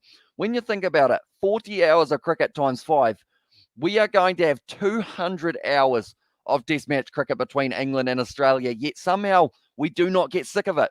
And there is a reason for that, and it is because we absolutely love the game of test match cricket at the moment. The Sydney Thunder, they need 102 more runs off 90 balls, so 6.8 and over will be required, but they have lost 3 wickets as well. And does just start with the SA as well? So it's not, is it Samuel? Maybe. Could it be Samuel? James Samuel? That's going to be a nice shot there. Glided through the covers, through down to third man. And Majip would have fielded it nicely. So both of these guys, they don't really need to be in too much of a hurry, but Bartlett, he will be hoping to get himself his 2nd wicket of the day. And Fan Sport is that Vietnamese as well in the chat. Says that David there in the chat. They are just having a chat with Brett Lee. Of course, he knows how to pick up wickets as a pace bowler. Bowling the Yorker might be important for Bartlett later on, but he does get that nice little bit of swing that he does offer. And Sanders as well. That's a good name. As okay, lads, where's your mate as well? He is currently sleeping, I believe, George. He was on the live stream just way at the start, and I did ask if he wanted to come in, and he said it was probably just a little bit late. But hopefully we can have him on for one of these cricket live streams. That's going to be hit up in the air from Alex Ross. He did end up just swinging through it, was able to get just enough bat on it, and it goes away to the boundary down at, I guess you could call that, what's it called when it's straight behind? Matters Maltese as well. Says it was Darlo. What's it called when you're directly behind the batsman, like out on the boundary? I can't quite think of what it's called, and I feel like some of you guys might be able to help me out with that as well. Do not yawn. It's not ideal for you, but now it is going to be once again Bartlett. All cut shot available there for Ross, but he does miss the ball. 97 needed from 87. And for the Big Bash boost point, they still need another 15 runs off the next. This is a big thing. They need 15 runs off the next, 4.5 overs. So it should be relatively easy. Now, Sebastian does start with an SAN, though. Sandeep. Santa. Near Christmas, you never know. But now it is going to be Bartlett once again steaming in for this delivery. A little bit of swing available for him still on the table. So maybe they give him 3 in a row here, depending on what they decide. And it is very great to see that he is getting so much swing, because we did see yesterday the Sydney Sixers and Melbourne Stars game. There was actually quite a bit of swing available for these bowlers. And then the cutter delivery later on in the innings can certainly change it up. The boundaries there, they're relatively long here for Manuka Oval. So I feel like as long as you can try and keep that pace off the ball rather than going and up close as well. Close with Santa or close with the other one, the early one with Sandeep. We also got the Asio family from Malta as well, because if they are, they made a huge mistake moving to Australia as well. Malta is lovely. Says Sebastian also, the island in the Mediterranean as well. Says it was David. And now Billings at the moment, he is sitting on 2 from 4. Ross is sitting on 10 from 10. And the power play overs, they are 1 to 4. And then after the 11th, Santa as well, says Darlo. No, I'm not sure. That's going to be nicely hit there by Alex Ross. But Bartlett at the moment, another good over from him. Only going for the 12 runs of his first 2 overs. 5 runs off that over. Now 44 for 3. At this stage between these two sides, we have got their Malta was in a war at the time as well. Says Darlo there. That one was Alex Hales' wicket. He was the first of 3 wickets to fall for the Sydney Thunder, who are still sitting favourites to be able to win this game. They currently need 6.93 and over to be able to chase this total down with the current net run rate, or the current run rate, I should say, of 7.33 was the LBW of Matthew Gilks, was the second one for Guthrie. He actually picked up 2 in that over. Now Majip going for only the 2 runs so far in his first over. The economy, other than Wildermouth, who did go for that 6, it's actually been very solid for them as well. But now Majip is going to be bowling once again. Nicely played there by Billings. No option but to block that one out. You never know what way Majip's going to be spinning it, and he always bowls it with a smile on his face as well. Seems to know that he will be able to get the batsman out. Can he do it, though? Him versus Rashid Khan, I think, in the Brisbane Heat versus the Adelaide Strikers game will be an interesting one for the spin bowling. Nicely bowled and down the ground for the single to long on, and in Urdu, Malta means orange, and I like it in the winter season as well, says Amma there in the chat. Now, 10 runs for Ross, 11 balls he has faced. Sweepologist versus Majip. How old is Majip? Majip's quite young, isn't he? He kind of looks a little bit older than I thought that he was, but I think he's only like 22 or something like that. Somewhere around there. But now, what does Alex Ross do? They've got 2 men deep on the leg side to try and cut off. That's true. Doesn't matter, though. The sweepologist just sits it between the two of them for the 4. And the Big Bash boost target is getting closer and closer for them now as well. But the sweepologist, Alex Ross, he just hits the ball so hard, and he seems to be just able to get over the ball no matter where it is. He doesn't normally go out to the sweep shot unless he tries a reverse sweep. Normally that is the downfall. Another shot to the leg side, and that is going to be fielded at deep square leg by the Brisbane Heat outfielder.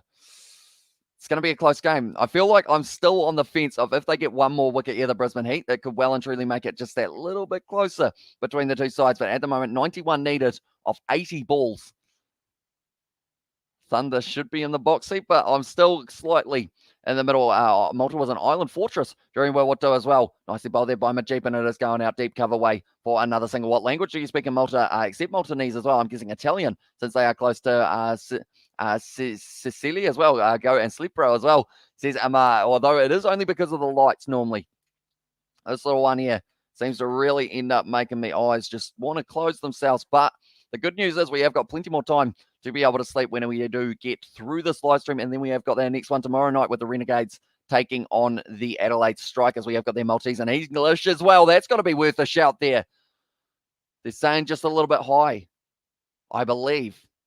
Geez, that was close for Majip to be able to pick up his first wicket there. Italian used to be a language as well, says Adalo there. Height is maybe the only thing that they are saying could be a factor there, but I did mention he gets himself in trouble when he tries to reverse sweep, and he just tried it and almost got LBW'd there for Alex Ross. They only need 8 more runs to get themselves that super smash boost point thingy-mabob that I haven't quite learned the name of yet.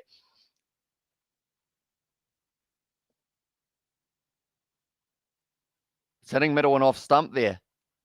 Very unlucky for Majip not to pick it up. Believe it or not, it still is as well. And I'm still here, people, but just as well says Paddy Wagon. That is awesome that you are still wagging in there, mate. Hopefully, have you got anything to do early morning tomorrow? Because if you do, maybe it wouldn't be a terrible idea to get some sleep just before it as well. I won't be offended if you do need to close your eyes for a little bit and take a snooze. I actually get told quite a bit that people do put our live streams on and then fall asleep, but not because... like, not in an insulting way, like as in, like, they do end up just listening to it and then they end up dozing off as well. It isn't one in Malta, though, just in Italy as well, just messing with you. It's pretty awesome that English is an official language in Malta as well, says Sebastian there as well. But now it is going to be Kuhnemann who will be bowling this one. He is a spinner, a very talented spinner as well, and he will be able to pick himself up a couple of wickets. And at this stage, the Heat at this stage were around 15 runs behind. Nicely bowled, and it's going to be whipped to the leg side. Once again, it looks like they might be able to just go for the one there. And also, Kiwi Lads, by the way, happy Hanukkah, even though it's late as well. Says Trunks back at you, mate. It's great to have you. It's almost Christmas. That's the thing. We are only 20 days, less than 20 days away from Christmas already. Where is this year gone? Oh, could be high, as the call for that LBW shout for Majip over Alex Ross. Another sweep from the sweepologist. You don't get that nickname by playing a whole heap of defensive shots, do you? And he has been able to hit it down the ground. 16 off 5 at the moment he is sitting, but the Big Bash boost target is at 59 that they are going to be requiring for themselves to be able to get that extra point, which could be crucial in the later stages of this competition. Sam Billings now sitting on 5 runs off 8 deliveries for himself. Now, once again, it is going to be a nice bit of spin here for Kuhnemann. Advancing down the wicket there, Billings decides that he want to try and take it back in terms of the favour of the Thunder as well. Will you commentate on Ashes? And I would like, if you commentate during Pakistan Super League as well, says Anmar, when does the Pakistan Super League start back up? Amar, do let me know And also next week, and also for the Ashes, we are going to be doing some form of commentary for the Ashes, but not the full length matches, because or else it would be 40 hours of talking, which I talk at a frantic pace. So it would probably be just a little bit too tough for my voice. Another sweep from Alex Ross hits it to the boundary. And now they only need 1 run to be able to match their Big Bash boost point.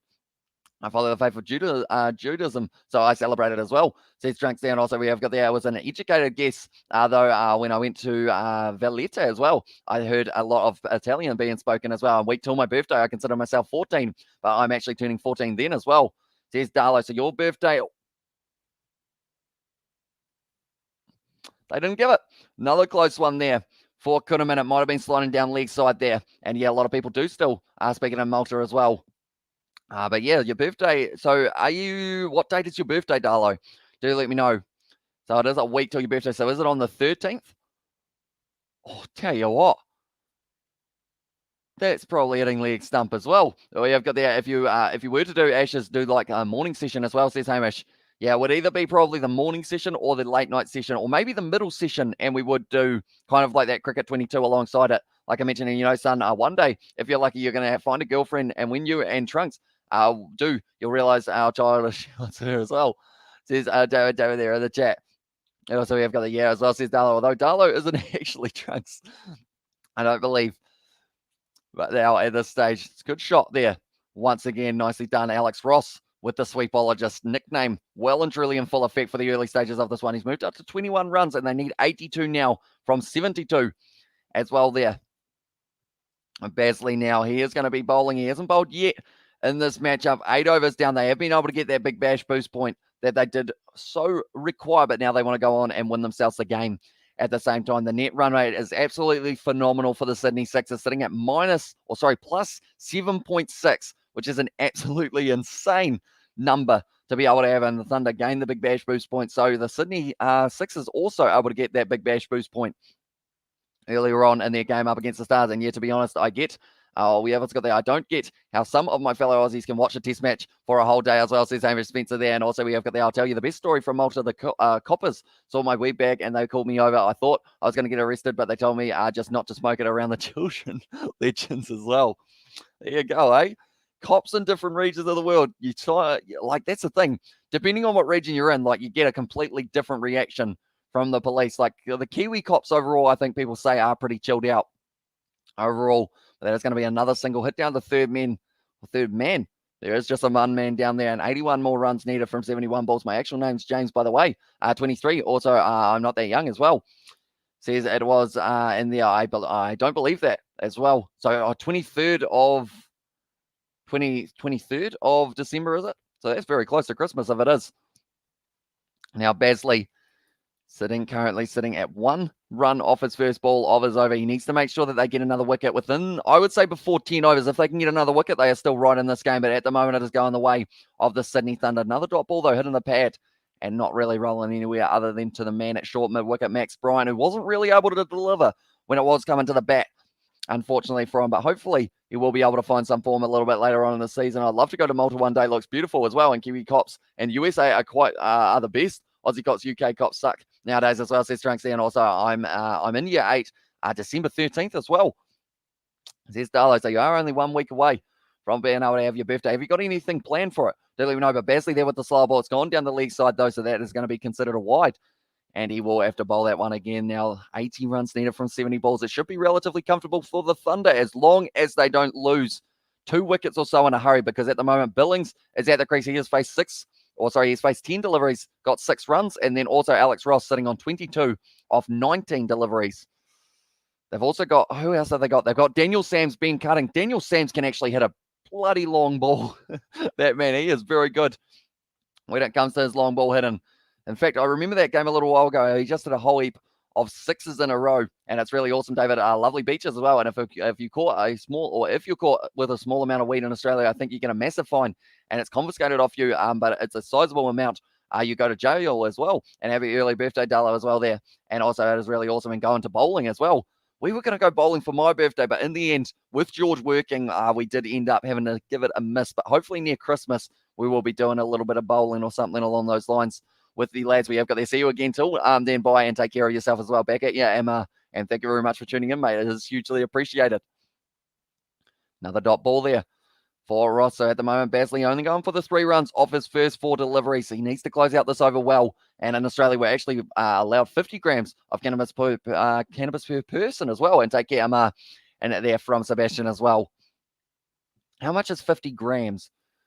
Is it weird that the first thing I think of when I think of 50 grams is like the shaved ham, like in the deli of a supermarket? I feel like that tells you how like innocent I am. Like the fact that I'm thinking of putting ham in a bag and like having it on the scale. But now swung through that one. Alex Ross not getting all of it though. So it does go to the man straight at cover, and now only 3 runs so far off this over. Decently bowled by Basley. A lot of the bowlers, other than I think it was Wildermouth, everyone else though has really had a good economy rate. Only going for the 4.5 from Majid, 3.6 so far for Basley, and also it is the economy of Bartlett, who has got it sitting at 6 at the moment. Also, maybe half a gram, you meant, as well, says Sebastian there. And also, we have got there, I think, weed is legal in the act, which is surprising out of all places as well. Going to be no run there. Great over there from Basley, trying to put the pressure back on the Sydney Thunder, and they are going to require 7.18 per over. So they're actually, it's interesting how well the Brisbane Heat actually finished in at 0.05 kilos as well. Oh. Okay. There's a chance that Peter Siddle, might be captaining the Adelaide Strikers perhaps tomorrow. That will be interesting to see how it goes. And 50 grams is a decent amount. I think we're allowed 1 gram, if that, here in New Zealand as well, says Ali there. And now it is going to be Billings on strike. They need to probably have a big over here, and Wildermouth will be the man who possibly will get punished there. That's a lot, mate, as well, says Sebastian. Yeah, like I'm thinking about the ham, putting the ham in the bag for the deli. They'll make you a couple sandwiches, 50 grams. And they'll be heap sandwiches too. I really want a ham sandwich now. I shouldn't have thought about that. I haven't had a ham sandwich in about 10 years. Since probably at school, we're allowed 50 grams in New South Wales too as well. And outside the stadium, we are watching right now, it is legal to smoke weed as well. And also we have got there 0.5 to 1 grams, but 50 as well. Says Sebastian there. Now Wildermouth charges in. Big swing of the bat there from Billings. Has struck it nicely, but it's out to deep cover. Once again, cut off here. And the pressure's slowly starting to build on the Sydney Thunder to try and find a boundary in the next 1 or 2 overs. They're up to 9.1 overs down, though, so they are already halfway through the chase almost, but they have got no boundaries for the last 9 balls. And a couple sandwiches of weed as well, says Darlow there in the chat. But it is going to be the sweepologist, Alex Ross. I don't think he'd sweep to a pace bowler, would he? I feel like, to be fair, he probably would, having that nickname. And we're heading it to the leg side there. And now it is going to be just a single down to the man at long off. We have got there, 50 is a lot. Seems like too much as well, says Ali Hills there. Yeah, I don't really know my measurements of certain substances, I guess you could say. I more know the ham and whatnot. The chicken, I know how to weigh chicken. Done a bit of that in the past. Wildermouth sitting on 15 runs at the moment off his bowling for the 1.1 overs that he has bowled, and it's too much, trust me, I know as well. You may Estrusive as well. That's a nice shot there from Billings. Holds the pose, hits it through mid-wicket way, and that is going to be the 4 runs there. Well, Billings Darlow just gave me the decimal alternative of 50 grams as well, says Sebastian there. Oh, sorry, says David there in the chat as well. But good shot there from Sam Billings, who was able to get a nice shot away there. Beautifully played, just stays over the ball, holds the pose, and is able to put it all the way to the boundary. Wheat isn't that bad compared to other drugs as well, says Amy Spencer there in the chat. I feel like our live streams either go down the track of drugs or chicken or like food. That seems to be one of the two. We're winning from here as well, says Darlow, and also says Ali there as well. But it is Billings on strike once again here. Oh, he's been hard with the ball. Feels like he's missed out on an opportunity there, Billings, to get that one away to the boundary. Currently 73 runs needed off 63 balls to win this game, and this will put them in a decent position just behind the Sydney Sixers by the looks of it when it comes to that net run rate. Because I feel like, what's a good net run rate? I'm actually going to have a look and see what the net run rates were at the end of last season for these sides, because I feel like 7.6 after the first game is absolutely huge for them as well. We're going to go 2020 to 2021. The table, the highest net run rate out of anyone was actually sitting 0.9, and that was for the Sydney Thunder. So that tells you how high it was. Wilstrug is Tulino. That's off the edge there, and that's going to be going down to third man once again. Wilstrug as well, and as meant isn't Weed actually a medicine as well. says Amish Spencer there. And also we have got there, I think weed is better than alcohol, but not 50 grams. That's significant jail time. And no, there isn't. Or no, it isn't, but it's still illegal in places as well, says Ali there as well. But Sydney Thunder at the moment, 71% chance of being able to win this game. I believe they are trying to chat with Chris Lynn at the moment. The Winviz, it's looking good in favour of the Thunder to be able to get themselves a win. I fully agree with you there as well, says Ali Hills. But now it is going to be Wilder Murphy. He has only gone for 7 off this one so far. Alex Ross tries to free the arms, hits it down to long on, and that is going to be 2 runs. Billing backs himself to be able to get back there. He does it comfortably. Good throw from the deep, though.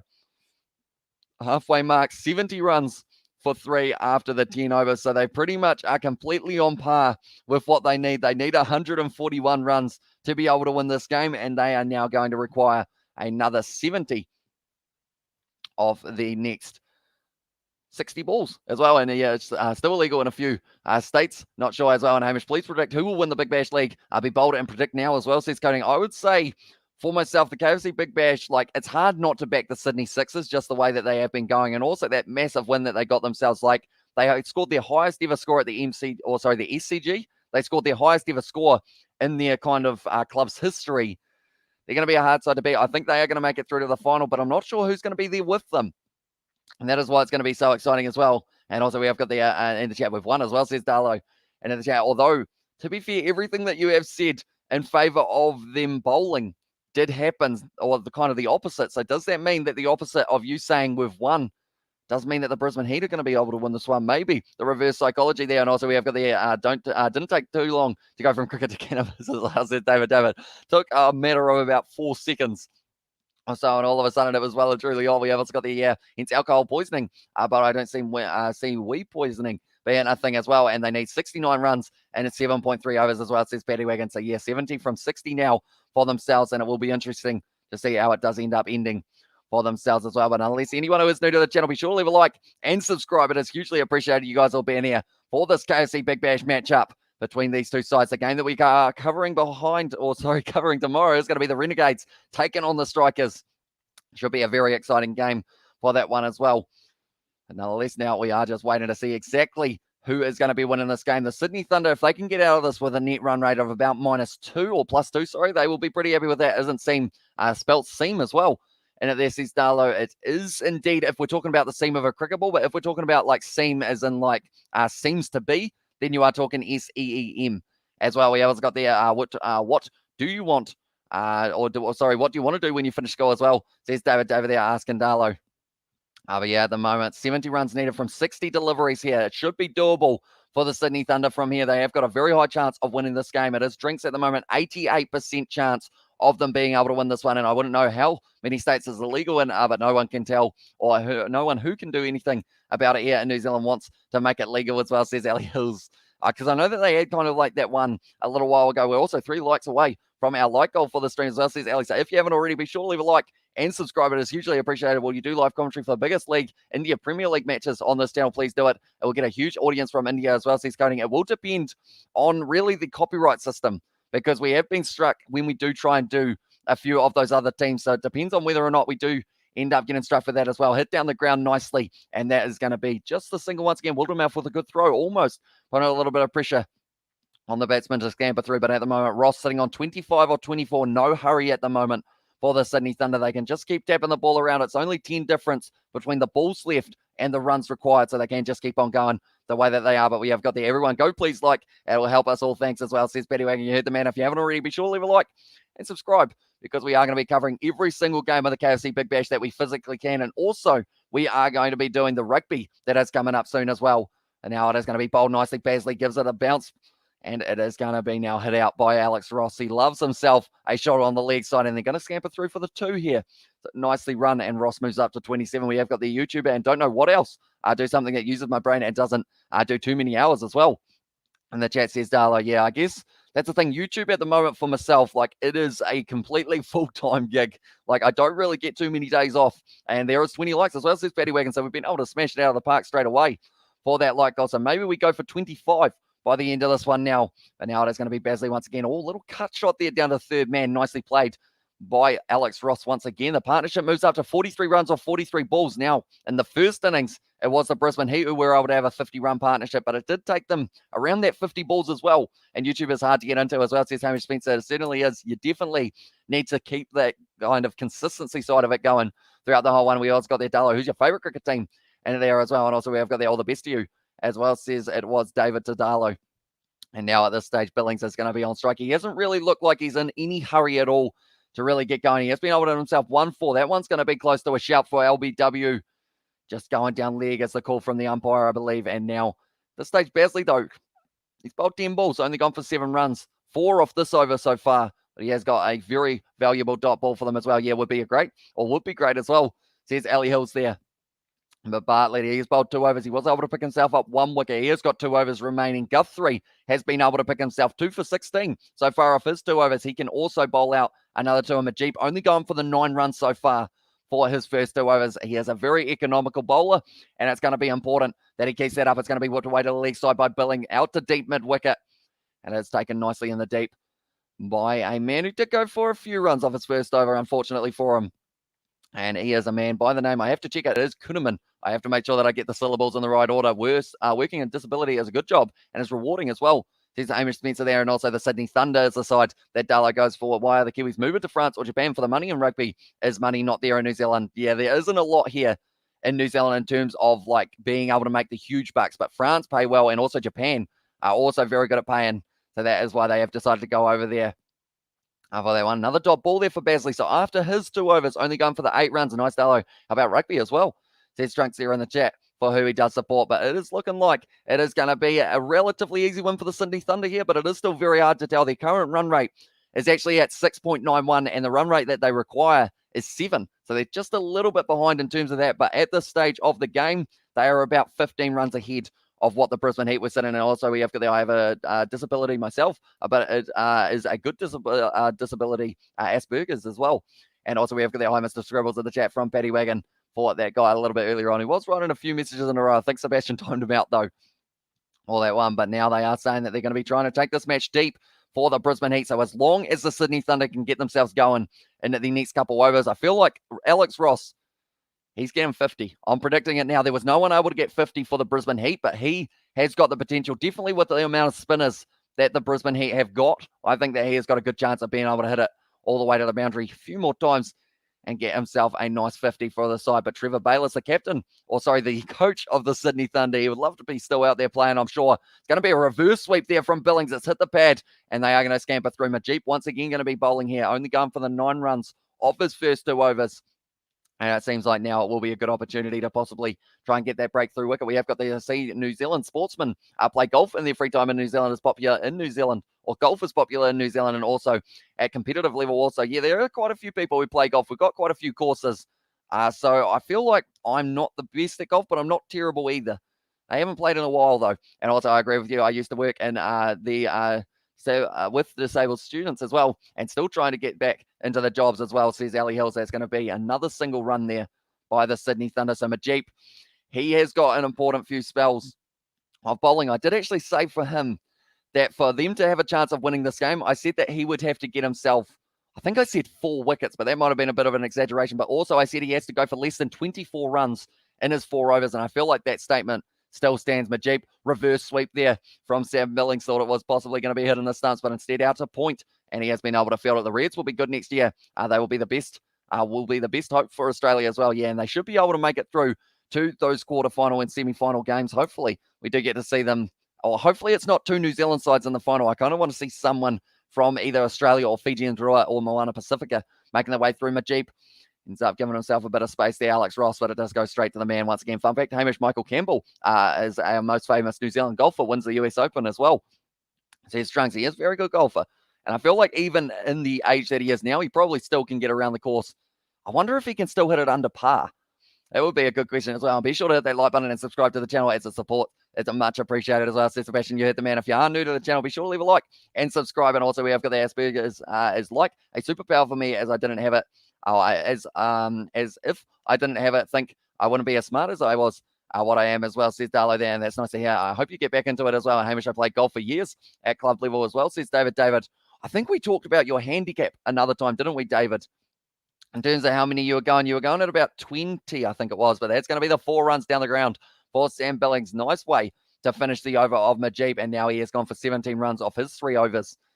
Whether or not they give him one more next over will be a wait-and-see situation, because he is going to be a very important man when it comes to that crease for them, because he will have to go for hopefully not too many runs in his last one. I feel like this game could end up being relatively close here between these two sides, so I'm hopeful that this one is going to go down to, I think I said the 19th over was when I was predicting, but it's still 57 needed off 48 balls, so they still haven't really been able to cut down that 10 run difference between the two.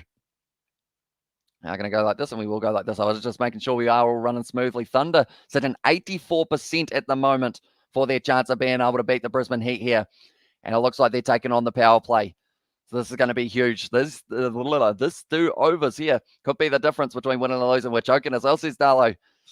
We're going to have to wait and see. It is going to be the power surge. So this will mean that for the next 2 overs, they are only going to be allowed 2 men outside of the circle here for the Brisbane Heat. And this is where these 2 set batsmen, Ross and Billings, both actually going with a strike rate of 100, will really be able to get going as well. I predicted 141 in the 18th over as well there. Also, we have got there in the chat as well. I have autism too, Darlow, as well, says Trunks there in the chat. That's going to be a beautiful shot down the ground, cover drive, and that's gone through the gap, and that is going to be 4 runs for Alex Ross. He can score boundaries when there's 5 men outside of the ring, but he has just been able to nail that one and get himself in the position of being able to get another boundary there. And also we have got there, what about you for rugby and cricket as well? And also my cousin works on a golf course as a greenskeeper. He loves it as well. Says Hamish, it is very fun, and he probably gets to read the conditions pretty well if he is always there. That one is going to be a nice shot through cover for Ross, just perfectly getting it in between cover. And also it was a Wildermouth who was sitting at mid-off. But now Guthrie was able to get himself 2 wickets in his first over. Can he get himself another wicket here? It's a beautiful Yorker, and it is going to be the dot ball. Well bowled from Guthrie. Good answer back to a strong shot through the covers by Ross, and he is bowling at about 141, I see, at the moment, which is very impressive. And also Ndalo, my team for rugby as well. Sir Bob Charles was our first famous golfer.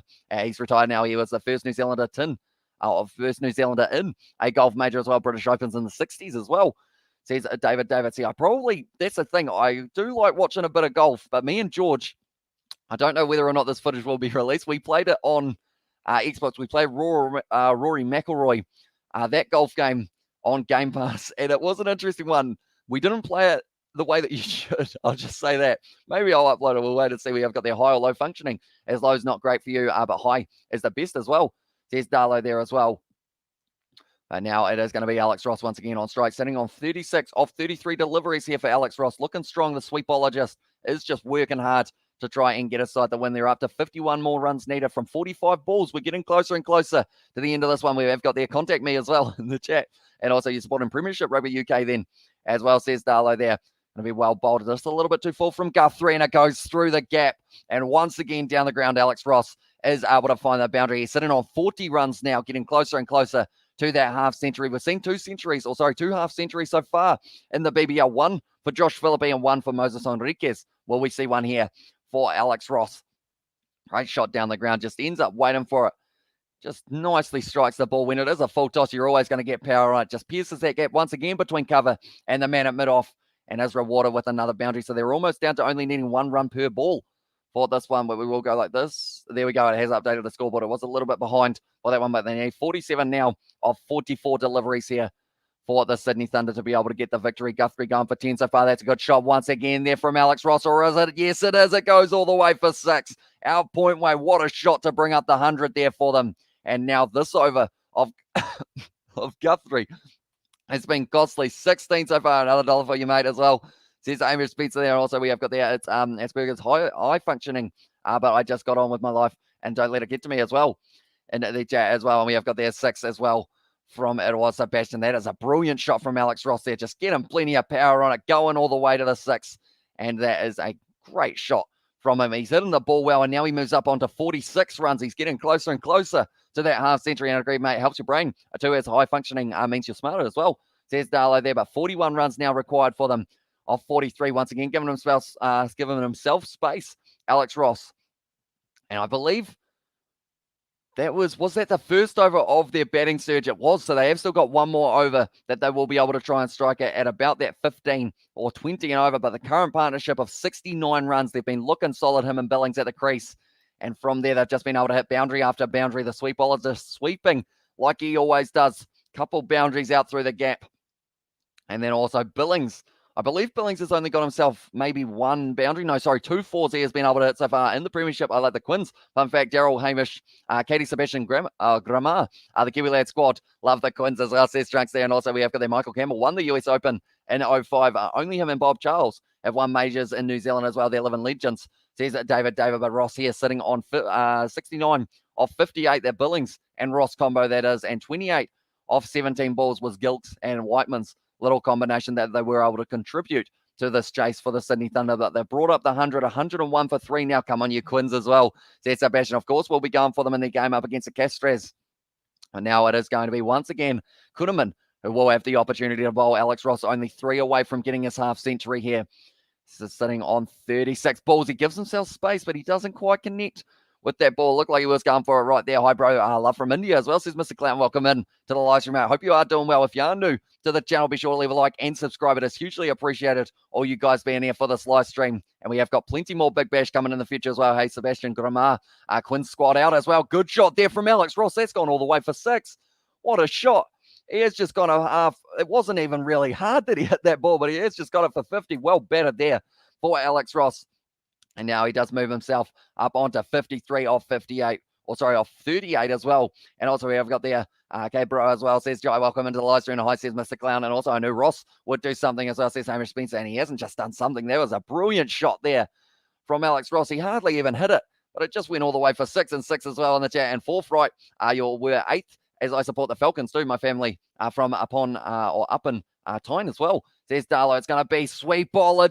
Alex Ross hits it to the boundary once again. It is a specialty, and he just doesn't miss out when the ball is pitched up by a spinner. And this power surge for them so far has been absolutely phenomenal. They were able to get themselves around that 15 runs off the first over of it, and now they're sitting on 25 off the 2 so far. And Sebastian, are you from as well, says Mr. Clown. And Ross is just whacking it as well, says Darlow. He is indeed on 3/4 Maltese, 1 bit Brit as well. Here's Darlow, but brilliant shot once again from Alex Ross. The sweep bowler just doing what he does best. Gives himself space, hits it out through the cut shot, but it is going to be cut off at deep cover. So he's just well and truly swinging for it. Alex Ross has 750 in his 72nd game for the BBL as well. So he has been doing very nicely for the Sydney Thunder over the last few years. He is a match winner for them a lot of the time. And it seems like that could be the case in this game as well. They only need 30 runs from 39 balls, trying to close this one out quickly and get themselves a decent net run rate going. And I should be sleeping, but the game is still going as well, says Hamish Spencer. Although the way that Alex Ross is going, this game might not be going for too much longer. And Darlow, I think the Tigers will win and the Quins have a chance. The Chiefs not really, and the Saracens are rubbish as well, says Drunks. That's going to be a wide. That's not what you want when you have only gone for the single the ball before and you think, right, this is the time to really put the pressure back on, try and get a dot ball, and then it goes down the leg side. So far, 12 runs off this first 4 deliveries for Kuhnemann, definitely under pressure. And Billings can also hit a long ball, sitting on 21 off 21 here for the Sydney Thunder. Is he going to be able to hit a thunderous shot, perhaps over the boundary once again for them in this power surge? No, plays the block, decides against it. And Radwan is a great player for the Falcons as well. Yeah, he has pace for days, and he's certainly going to be one to watch out for England in the future as well. And Mark Coward, Brett Lee, and Andrew Simons on the commentary for this one at the actual game mode. It is just myself here, even though I have got the game behind me. It looks like Melbourne Stars versus Sydney Thunder, or maybe actually Melbourne Renegades, but now it is going to be hit down the ground. That's the single, and that's the end of the power surge, ladies and gentlemen. 58 off 40 for Alex Ross. It was a very impressive over. Yeah, Radwan is one of the best players in the Premiership rugby as well. I was watching Worcester play when I get the chance as well. I like watching Worcester play. Who is the player for Worcester that you really enjoy watching? Do let me know, Hamish. Who have Worcester got? I'm trying to think. They've got a good winger, I believe, if I'm not wrong. Have they got Duan van der Merwe? Is he at Worcester? Do let me know, but that is just a great shot there from Alex Ross. They're showing all of his highlights. He has just been a highlight machine out there at the moment. He's got 49 on his back, but he's got more than 49 runs for his side. 58 off 40 at the moment for him. Hey, I'm a new subscriber as well, says Mr. Clown. So I do appreciate you being here, mate. If you are, or anyone else who is new, be sure to hit that subscribe button. And also Sam Lewis, yes, Kiwi lads as well.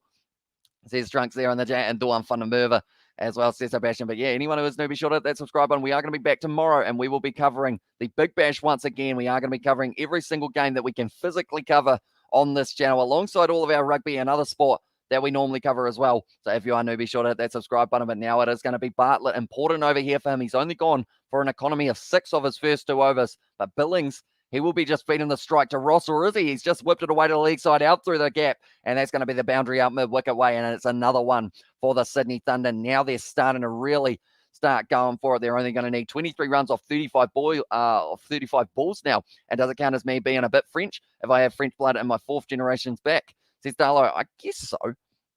I guess it's an interesting one. And you can't really, I guess, like if you've got some sort of it in the genes, I guess then it is fine to be considered slightly French. And also, and Duan is the Worcester Warrior as well. Says Trunks, he's certainly a beast out on the wing. Duan Funamurva, very exciting player to watch. Billings now, he has once again hit it. He's gone out mid-wicket away. It's looking like it's going to be an easy 2 for them once again here. And they only need 21 off 34 now. They're going to be chasing this one down relatively comfortably, unless something drastic happens and we see a lot of dot balls in a hurry here for the Brisbane Heat. They're one of those sides that when they deliver well, but when they don't deliver, they can end up in this situation of not being able to set a massive total. I said 140 for 3 and 17.3 overs as well. Says Paddy Wagon there. So perhaps you could be right. I believe I said that it would come down to the 19th over. Sebastian, I want to say, said the 17th. That was a big swing. No ding for Sam Billings there. Just charging down the pitch. Wasn't able to connect the Englishman and just didn't quite get a hold of it. But yeah, what over was it that everyone said? I agree, Paddy, the 18th over as well, said Sebastian there for his prediction. And I believe we also had the 16th over, didn't we? A little bit earlier on, and Finn Smith will be the future of England as well, says Hamish Spencer there. That's the thing, not just in cricket, but also in rugby. Like, there are also just so many young players coming up through the ranks at the moment. Like, the excitement that England are going to have in about 5 years' time when we do get to see them. I think they have warned them for going down the middle of the pitch, did he? I'm not too sure, but there was a warning for the bowler there, Bartlett. Just a single once again. So he has already gone for 7 runs so far and high as well. I agree, Hamish, as well. And we'll win from here since said that twice, but still as well, says Adalo. And also we have got there, he has 19 playing Prem. That's insane as well, says Hamish. Yeah, it's weird looking at all these young players that are younger than myself, and they are already like premiership contracts. You know, even in the cricket, like Majip, I believe he's younger than me, and he is already bowling it like a world-class spinner. And now Sam Billings, he took just a little bit of a knock on the glove there, but now Alex Ross will be on strike. Chris Green, a happy man at the moment, gives himself space there. Alex Ross not able to connect, stepping away to the leg side. We have got there, I think that we will get 142 20th over as well, says Darlow. And Ted Hill as well, says Trunks there in the chat. Yeah, Alex Ross, he's looking cool, calm and collected at the moment. If he does get himself more than 83 runs in this one, which unfortunately for him, he's going to be short of. I was going to say he could get himself that golden cap, but at the moment, Josh Philippi has got his hands on that one, and he will not be letting it go. And the leading wicket taker, Stephen O'Keefe, a lot of gold happening in the way of the Sydney Sixers, but after all, they were the champions from last year, so it does make sense in that regard. Bartlett there bowls. Ross hits it out leg side, doesn't quite find its way to the boundary, but it is going to be out mid-wicket way for the single to close out the over. Bartlett, 1 for 20 off his 3 overs so far, and 15 overs down, 122 for 3 for the Sydney Thunder. What happened to Bath? Unfortunately, they just didn't seem to find a way of firing. Unfortunately for Bath, they were doing so well, like at times, and they've got the players to do so, but it just doesn't happen for them, unfortunately. They seem to be struggling big time. Like, when you look at their squad, they got Sam Underhill. I know that they lost Danny Cipriani. Did they lose Danny Cipriani this year, or was that last year that they didn't end up losing them? But they've lost a couple of their big playmakers, which I think has really affected them a little bit. But 19 more runs needed off 30 balls. And also we have got there, would filming 5 videos a day be too much for the first day of them film 2 a day as well, says Darlow. I guess it depends on what type of videos they are and kind of how much editing you do have to do. Majip is 20 as well, says Darlow. So yeah, he is certainly very young. No, I do, says Mr. Kamali as well. Welcome into the live stream, mate. Anyone who is new, be sure to hit that subscribe button. We are going to be back for the rest of the KFC Big Bash and also some of the Ashes we will be covering on the channel as well. So be sure to hit that subscribe button. We have got their Bath will be relegated this year, guaranteed as well, says Sebastian. Although, is it this year that they are actually not having the relegation and they are just going to have a promotion? I will have a quick look here because I think I read something about the fact that they aren't actually going to be relegating anyone this year for the premiership, but I could be wrong. And instead now it is going to be Baisley. Good delivery there, and it is going to be the dot ball. Do Leicester really need Pollard? Not really, no. Like, they're already strong enough, I feel, if Leicester the way that they are, but they've decided to spend some big bucks and get themselves on Andre Pollard, so it will be interesting to see how he goes. I think it will be more of a hit for Montpellier not having him anymore, rather than the other way around. No Watson, no Zach, and also no Talupe Faletau as well, or Toby Faletau hates Bath as well, says, or hurts Bath, sorry, says Drunks there. But yeah, pretty much, I believe there is no relegation this year for the Gallagher Premiership, so they might be saved. They have blogs, bit of gaming, and sports opinions as well, says Darley. So I guess it just depends on how much spare time you have got for yourself in terms of how many videos you can put out each day. Like normally, like back in the day, we were doing daily uploads of Rugby Challenge 4, and I always found that I had just enough time to do that.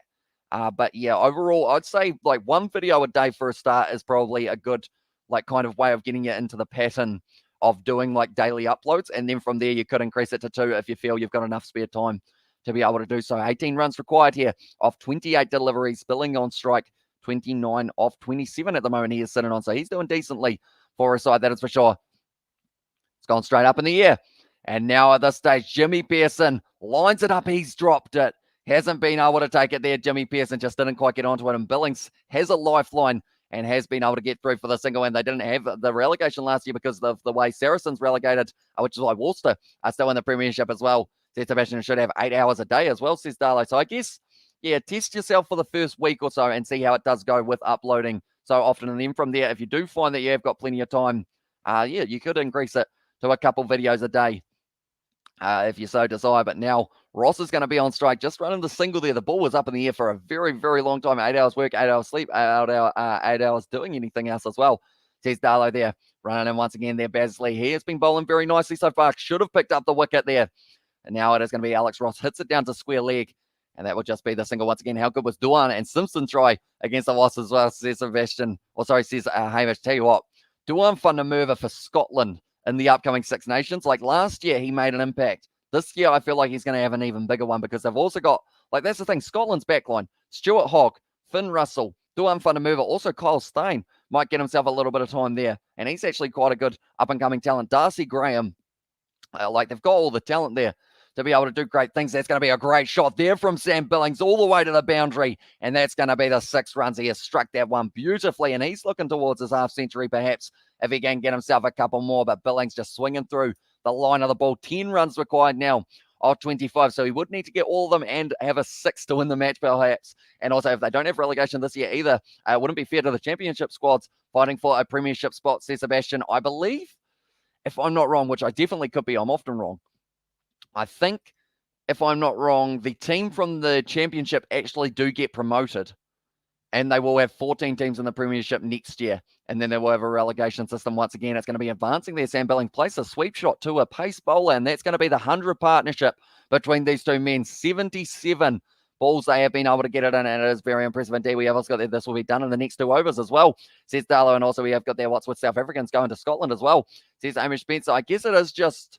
I guess it just depends because, I mean, they're showing the missed chances in the first innings. There were actually quite a few for them, unfortunately, putting down 2 catches pretty much back-to-back. And then also they are showing Jimmy Pearson there just not able to take it. So both wicket-keepers putting down one. Rufus McLean as well, but Scotland's wings and, of course, Kyle Steyn. He wasn't able to get himself a try this weekend, wasn't he? Or last weekend that was just past for a side. And also we've got there no one gets relegated as well, says Darlow. And Adam Radwan and Teddy Toma will be the star wingers of the Six Nations next year as well, says Trunks. Yeah, it's going to be awesome to see how they do go.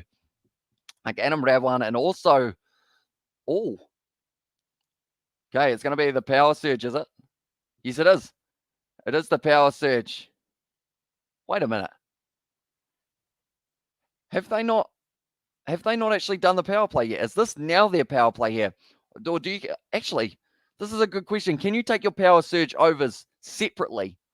Because I guess that's what they've just done. Majip now is going to be bowling, advancing down the ground. Billings strikes it nicely over the top, and that is going to be another 4 runs. This game could be over in this over, and that makes sense. As long as the championship winner earns the promotion, it's all fine as well. And also we have got there in the chat as well, we have got there Vanna Merva actually played for the box as well. Copyright strikes are coming to all friends as well, says Cricket Studio. Please off this live stream as well.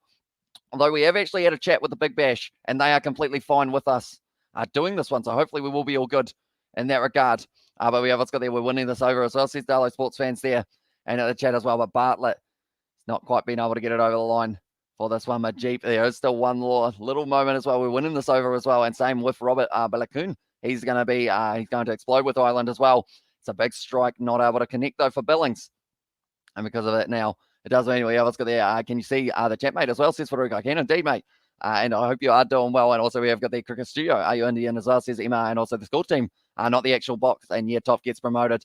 Going to be a strike of the ball there from Billings once again. Another dot ball for them as well. And the school team, not the actual box as well, says Irish Spencer there in the chat. But Majib did go for 4 off his very first delivery.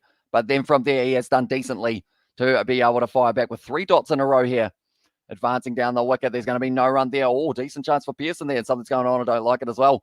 Says it was Sebastian there in the chat as well. Yeah, it does give it. It's a little bit, not sure, but Sydney Thunders are a very good team. And same with the Heat as well. Says Farouk. Almost advancing there. If he missed that one, he was going to be stumped. Pearson would have been able to get the run out as well there if it was working out from reverse sweep available. And it's a beautiful shot there from Billings. That's going to the boundary. They need one more run to win, and it will be the next over that they surely will be able to do so. But Alex Ross, 61 runs of 45 deliveries for him. Looking very strong. But Billings sitting on 45. He's not going to be on strike, though, so he won't be able to get his 50 in this matchup unless this is a wicket maiden or just a maiden in general, where they are able to kind of cross over. And also we have got there's no Gallagher Rugby till the 27th, says Darlow. There is not, but we have still got the Champions Cup, which is going to be taking place, which is very exciting news indeed. Because of the fact that we are just going to have back-to-back Champions Cup games as well. What am I supposed to do without rugby on the live, says Darlow. There is no panic, though. The French Top 14, the Gallagher Premiership, and the URC are all going to be coming together, and it is going to be the Champions Cup and the Challenge Cup as well, all taking place. So hopefully it does go nicely. But nonetheless, if you are new to the channel, be sure to leave a like and subscribe to the channel. It is hugely appreciated, you guys all being here for this live stream. We have got probably one final ball of this match, and then this game will be over between these two sides. So I hope you guys have all enjoyed this live stream. If you did, be sure to leave a like and subscribe to the channel as well. But nonetheless, at this stage, it is going to be the Big Bash coming to a close for the second game. Who will win the Six Nations next year, Darlow, as well, says Trunks there in the chat. And now it is going to be an important one. Bartlett, getting the final ball of this match. Perhaps if Alex Roskin hits this to the boundary, this game will be over. If he can hit this ball, it will be over as well. He has whipped it away. It's going to be the dot ball, though. Good win, Thunder, as well, says Hamish Spencer there. But now at this stage, it is going to be still just a little bit longer for this match. Sam Billings, he is not going to be on strike. Oh, were they just having a bit of a chat there in the middle? Was it going to be Alex Ross asking, do you want me to just block out this over, mate, so that you can get your 50? And I think Sam Billings is going, don't worry about it, mate. Just close out the game. We have the Champions Cup, the Challenge Cup, and with the Premiership, URC, and Top 14 as well in France, says Darlow there. It's going to be the short ball. Oh, it's called a wide. That's the end of the game. That's kind of a little bit anticlimactic, but that's going to be the end of the game. It does say 9 runs, but now it should update itself, and that's going to be the end of this fixture. And the Thunder have been able to win this game by 7 wickets. Very nicely done by them, by Hamish as well, says Darlow. We will see you later, mate. And also how much runs are remaining as well, says Farouk. But pretty much once it does update itself, which it has not yet, which is kind of weird, it is still sitting on the 9 runs, but they have won this game, the Sydney Thunder. They've won it comfortably with 3 overs left. But nonetheless, thank you all very much for tuning in. We will have our live stream tomorrow night for the Big Bash once again. But thank you all very much for tuning in, and we will see you all for the next one.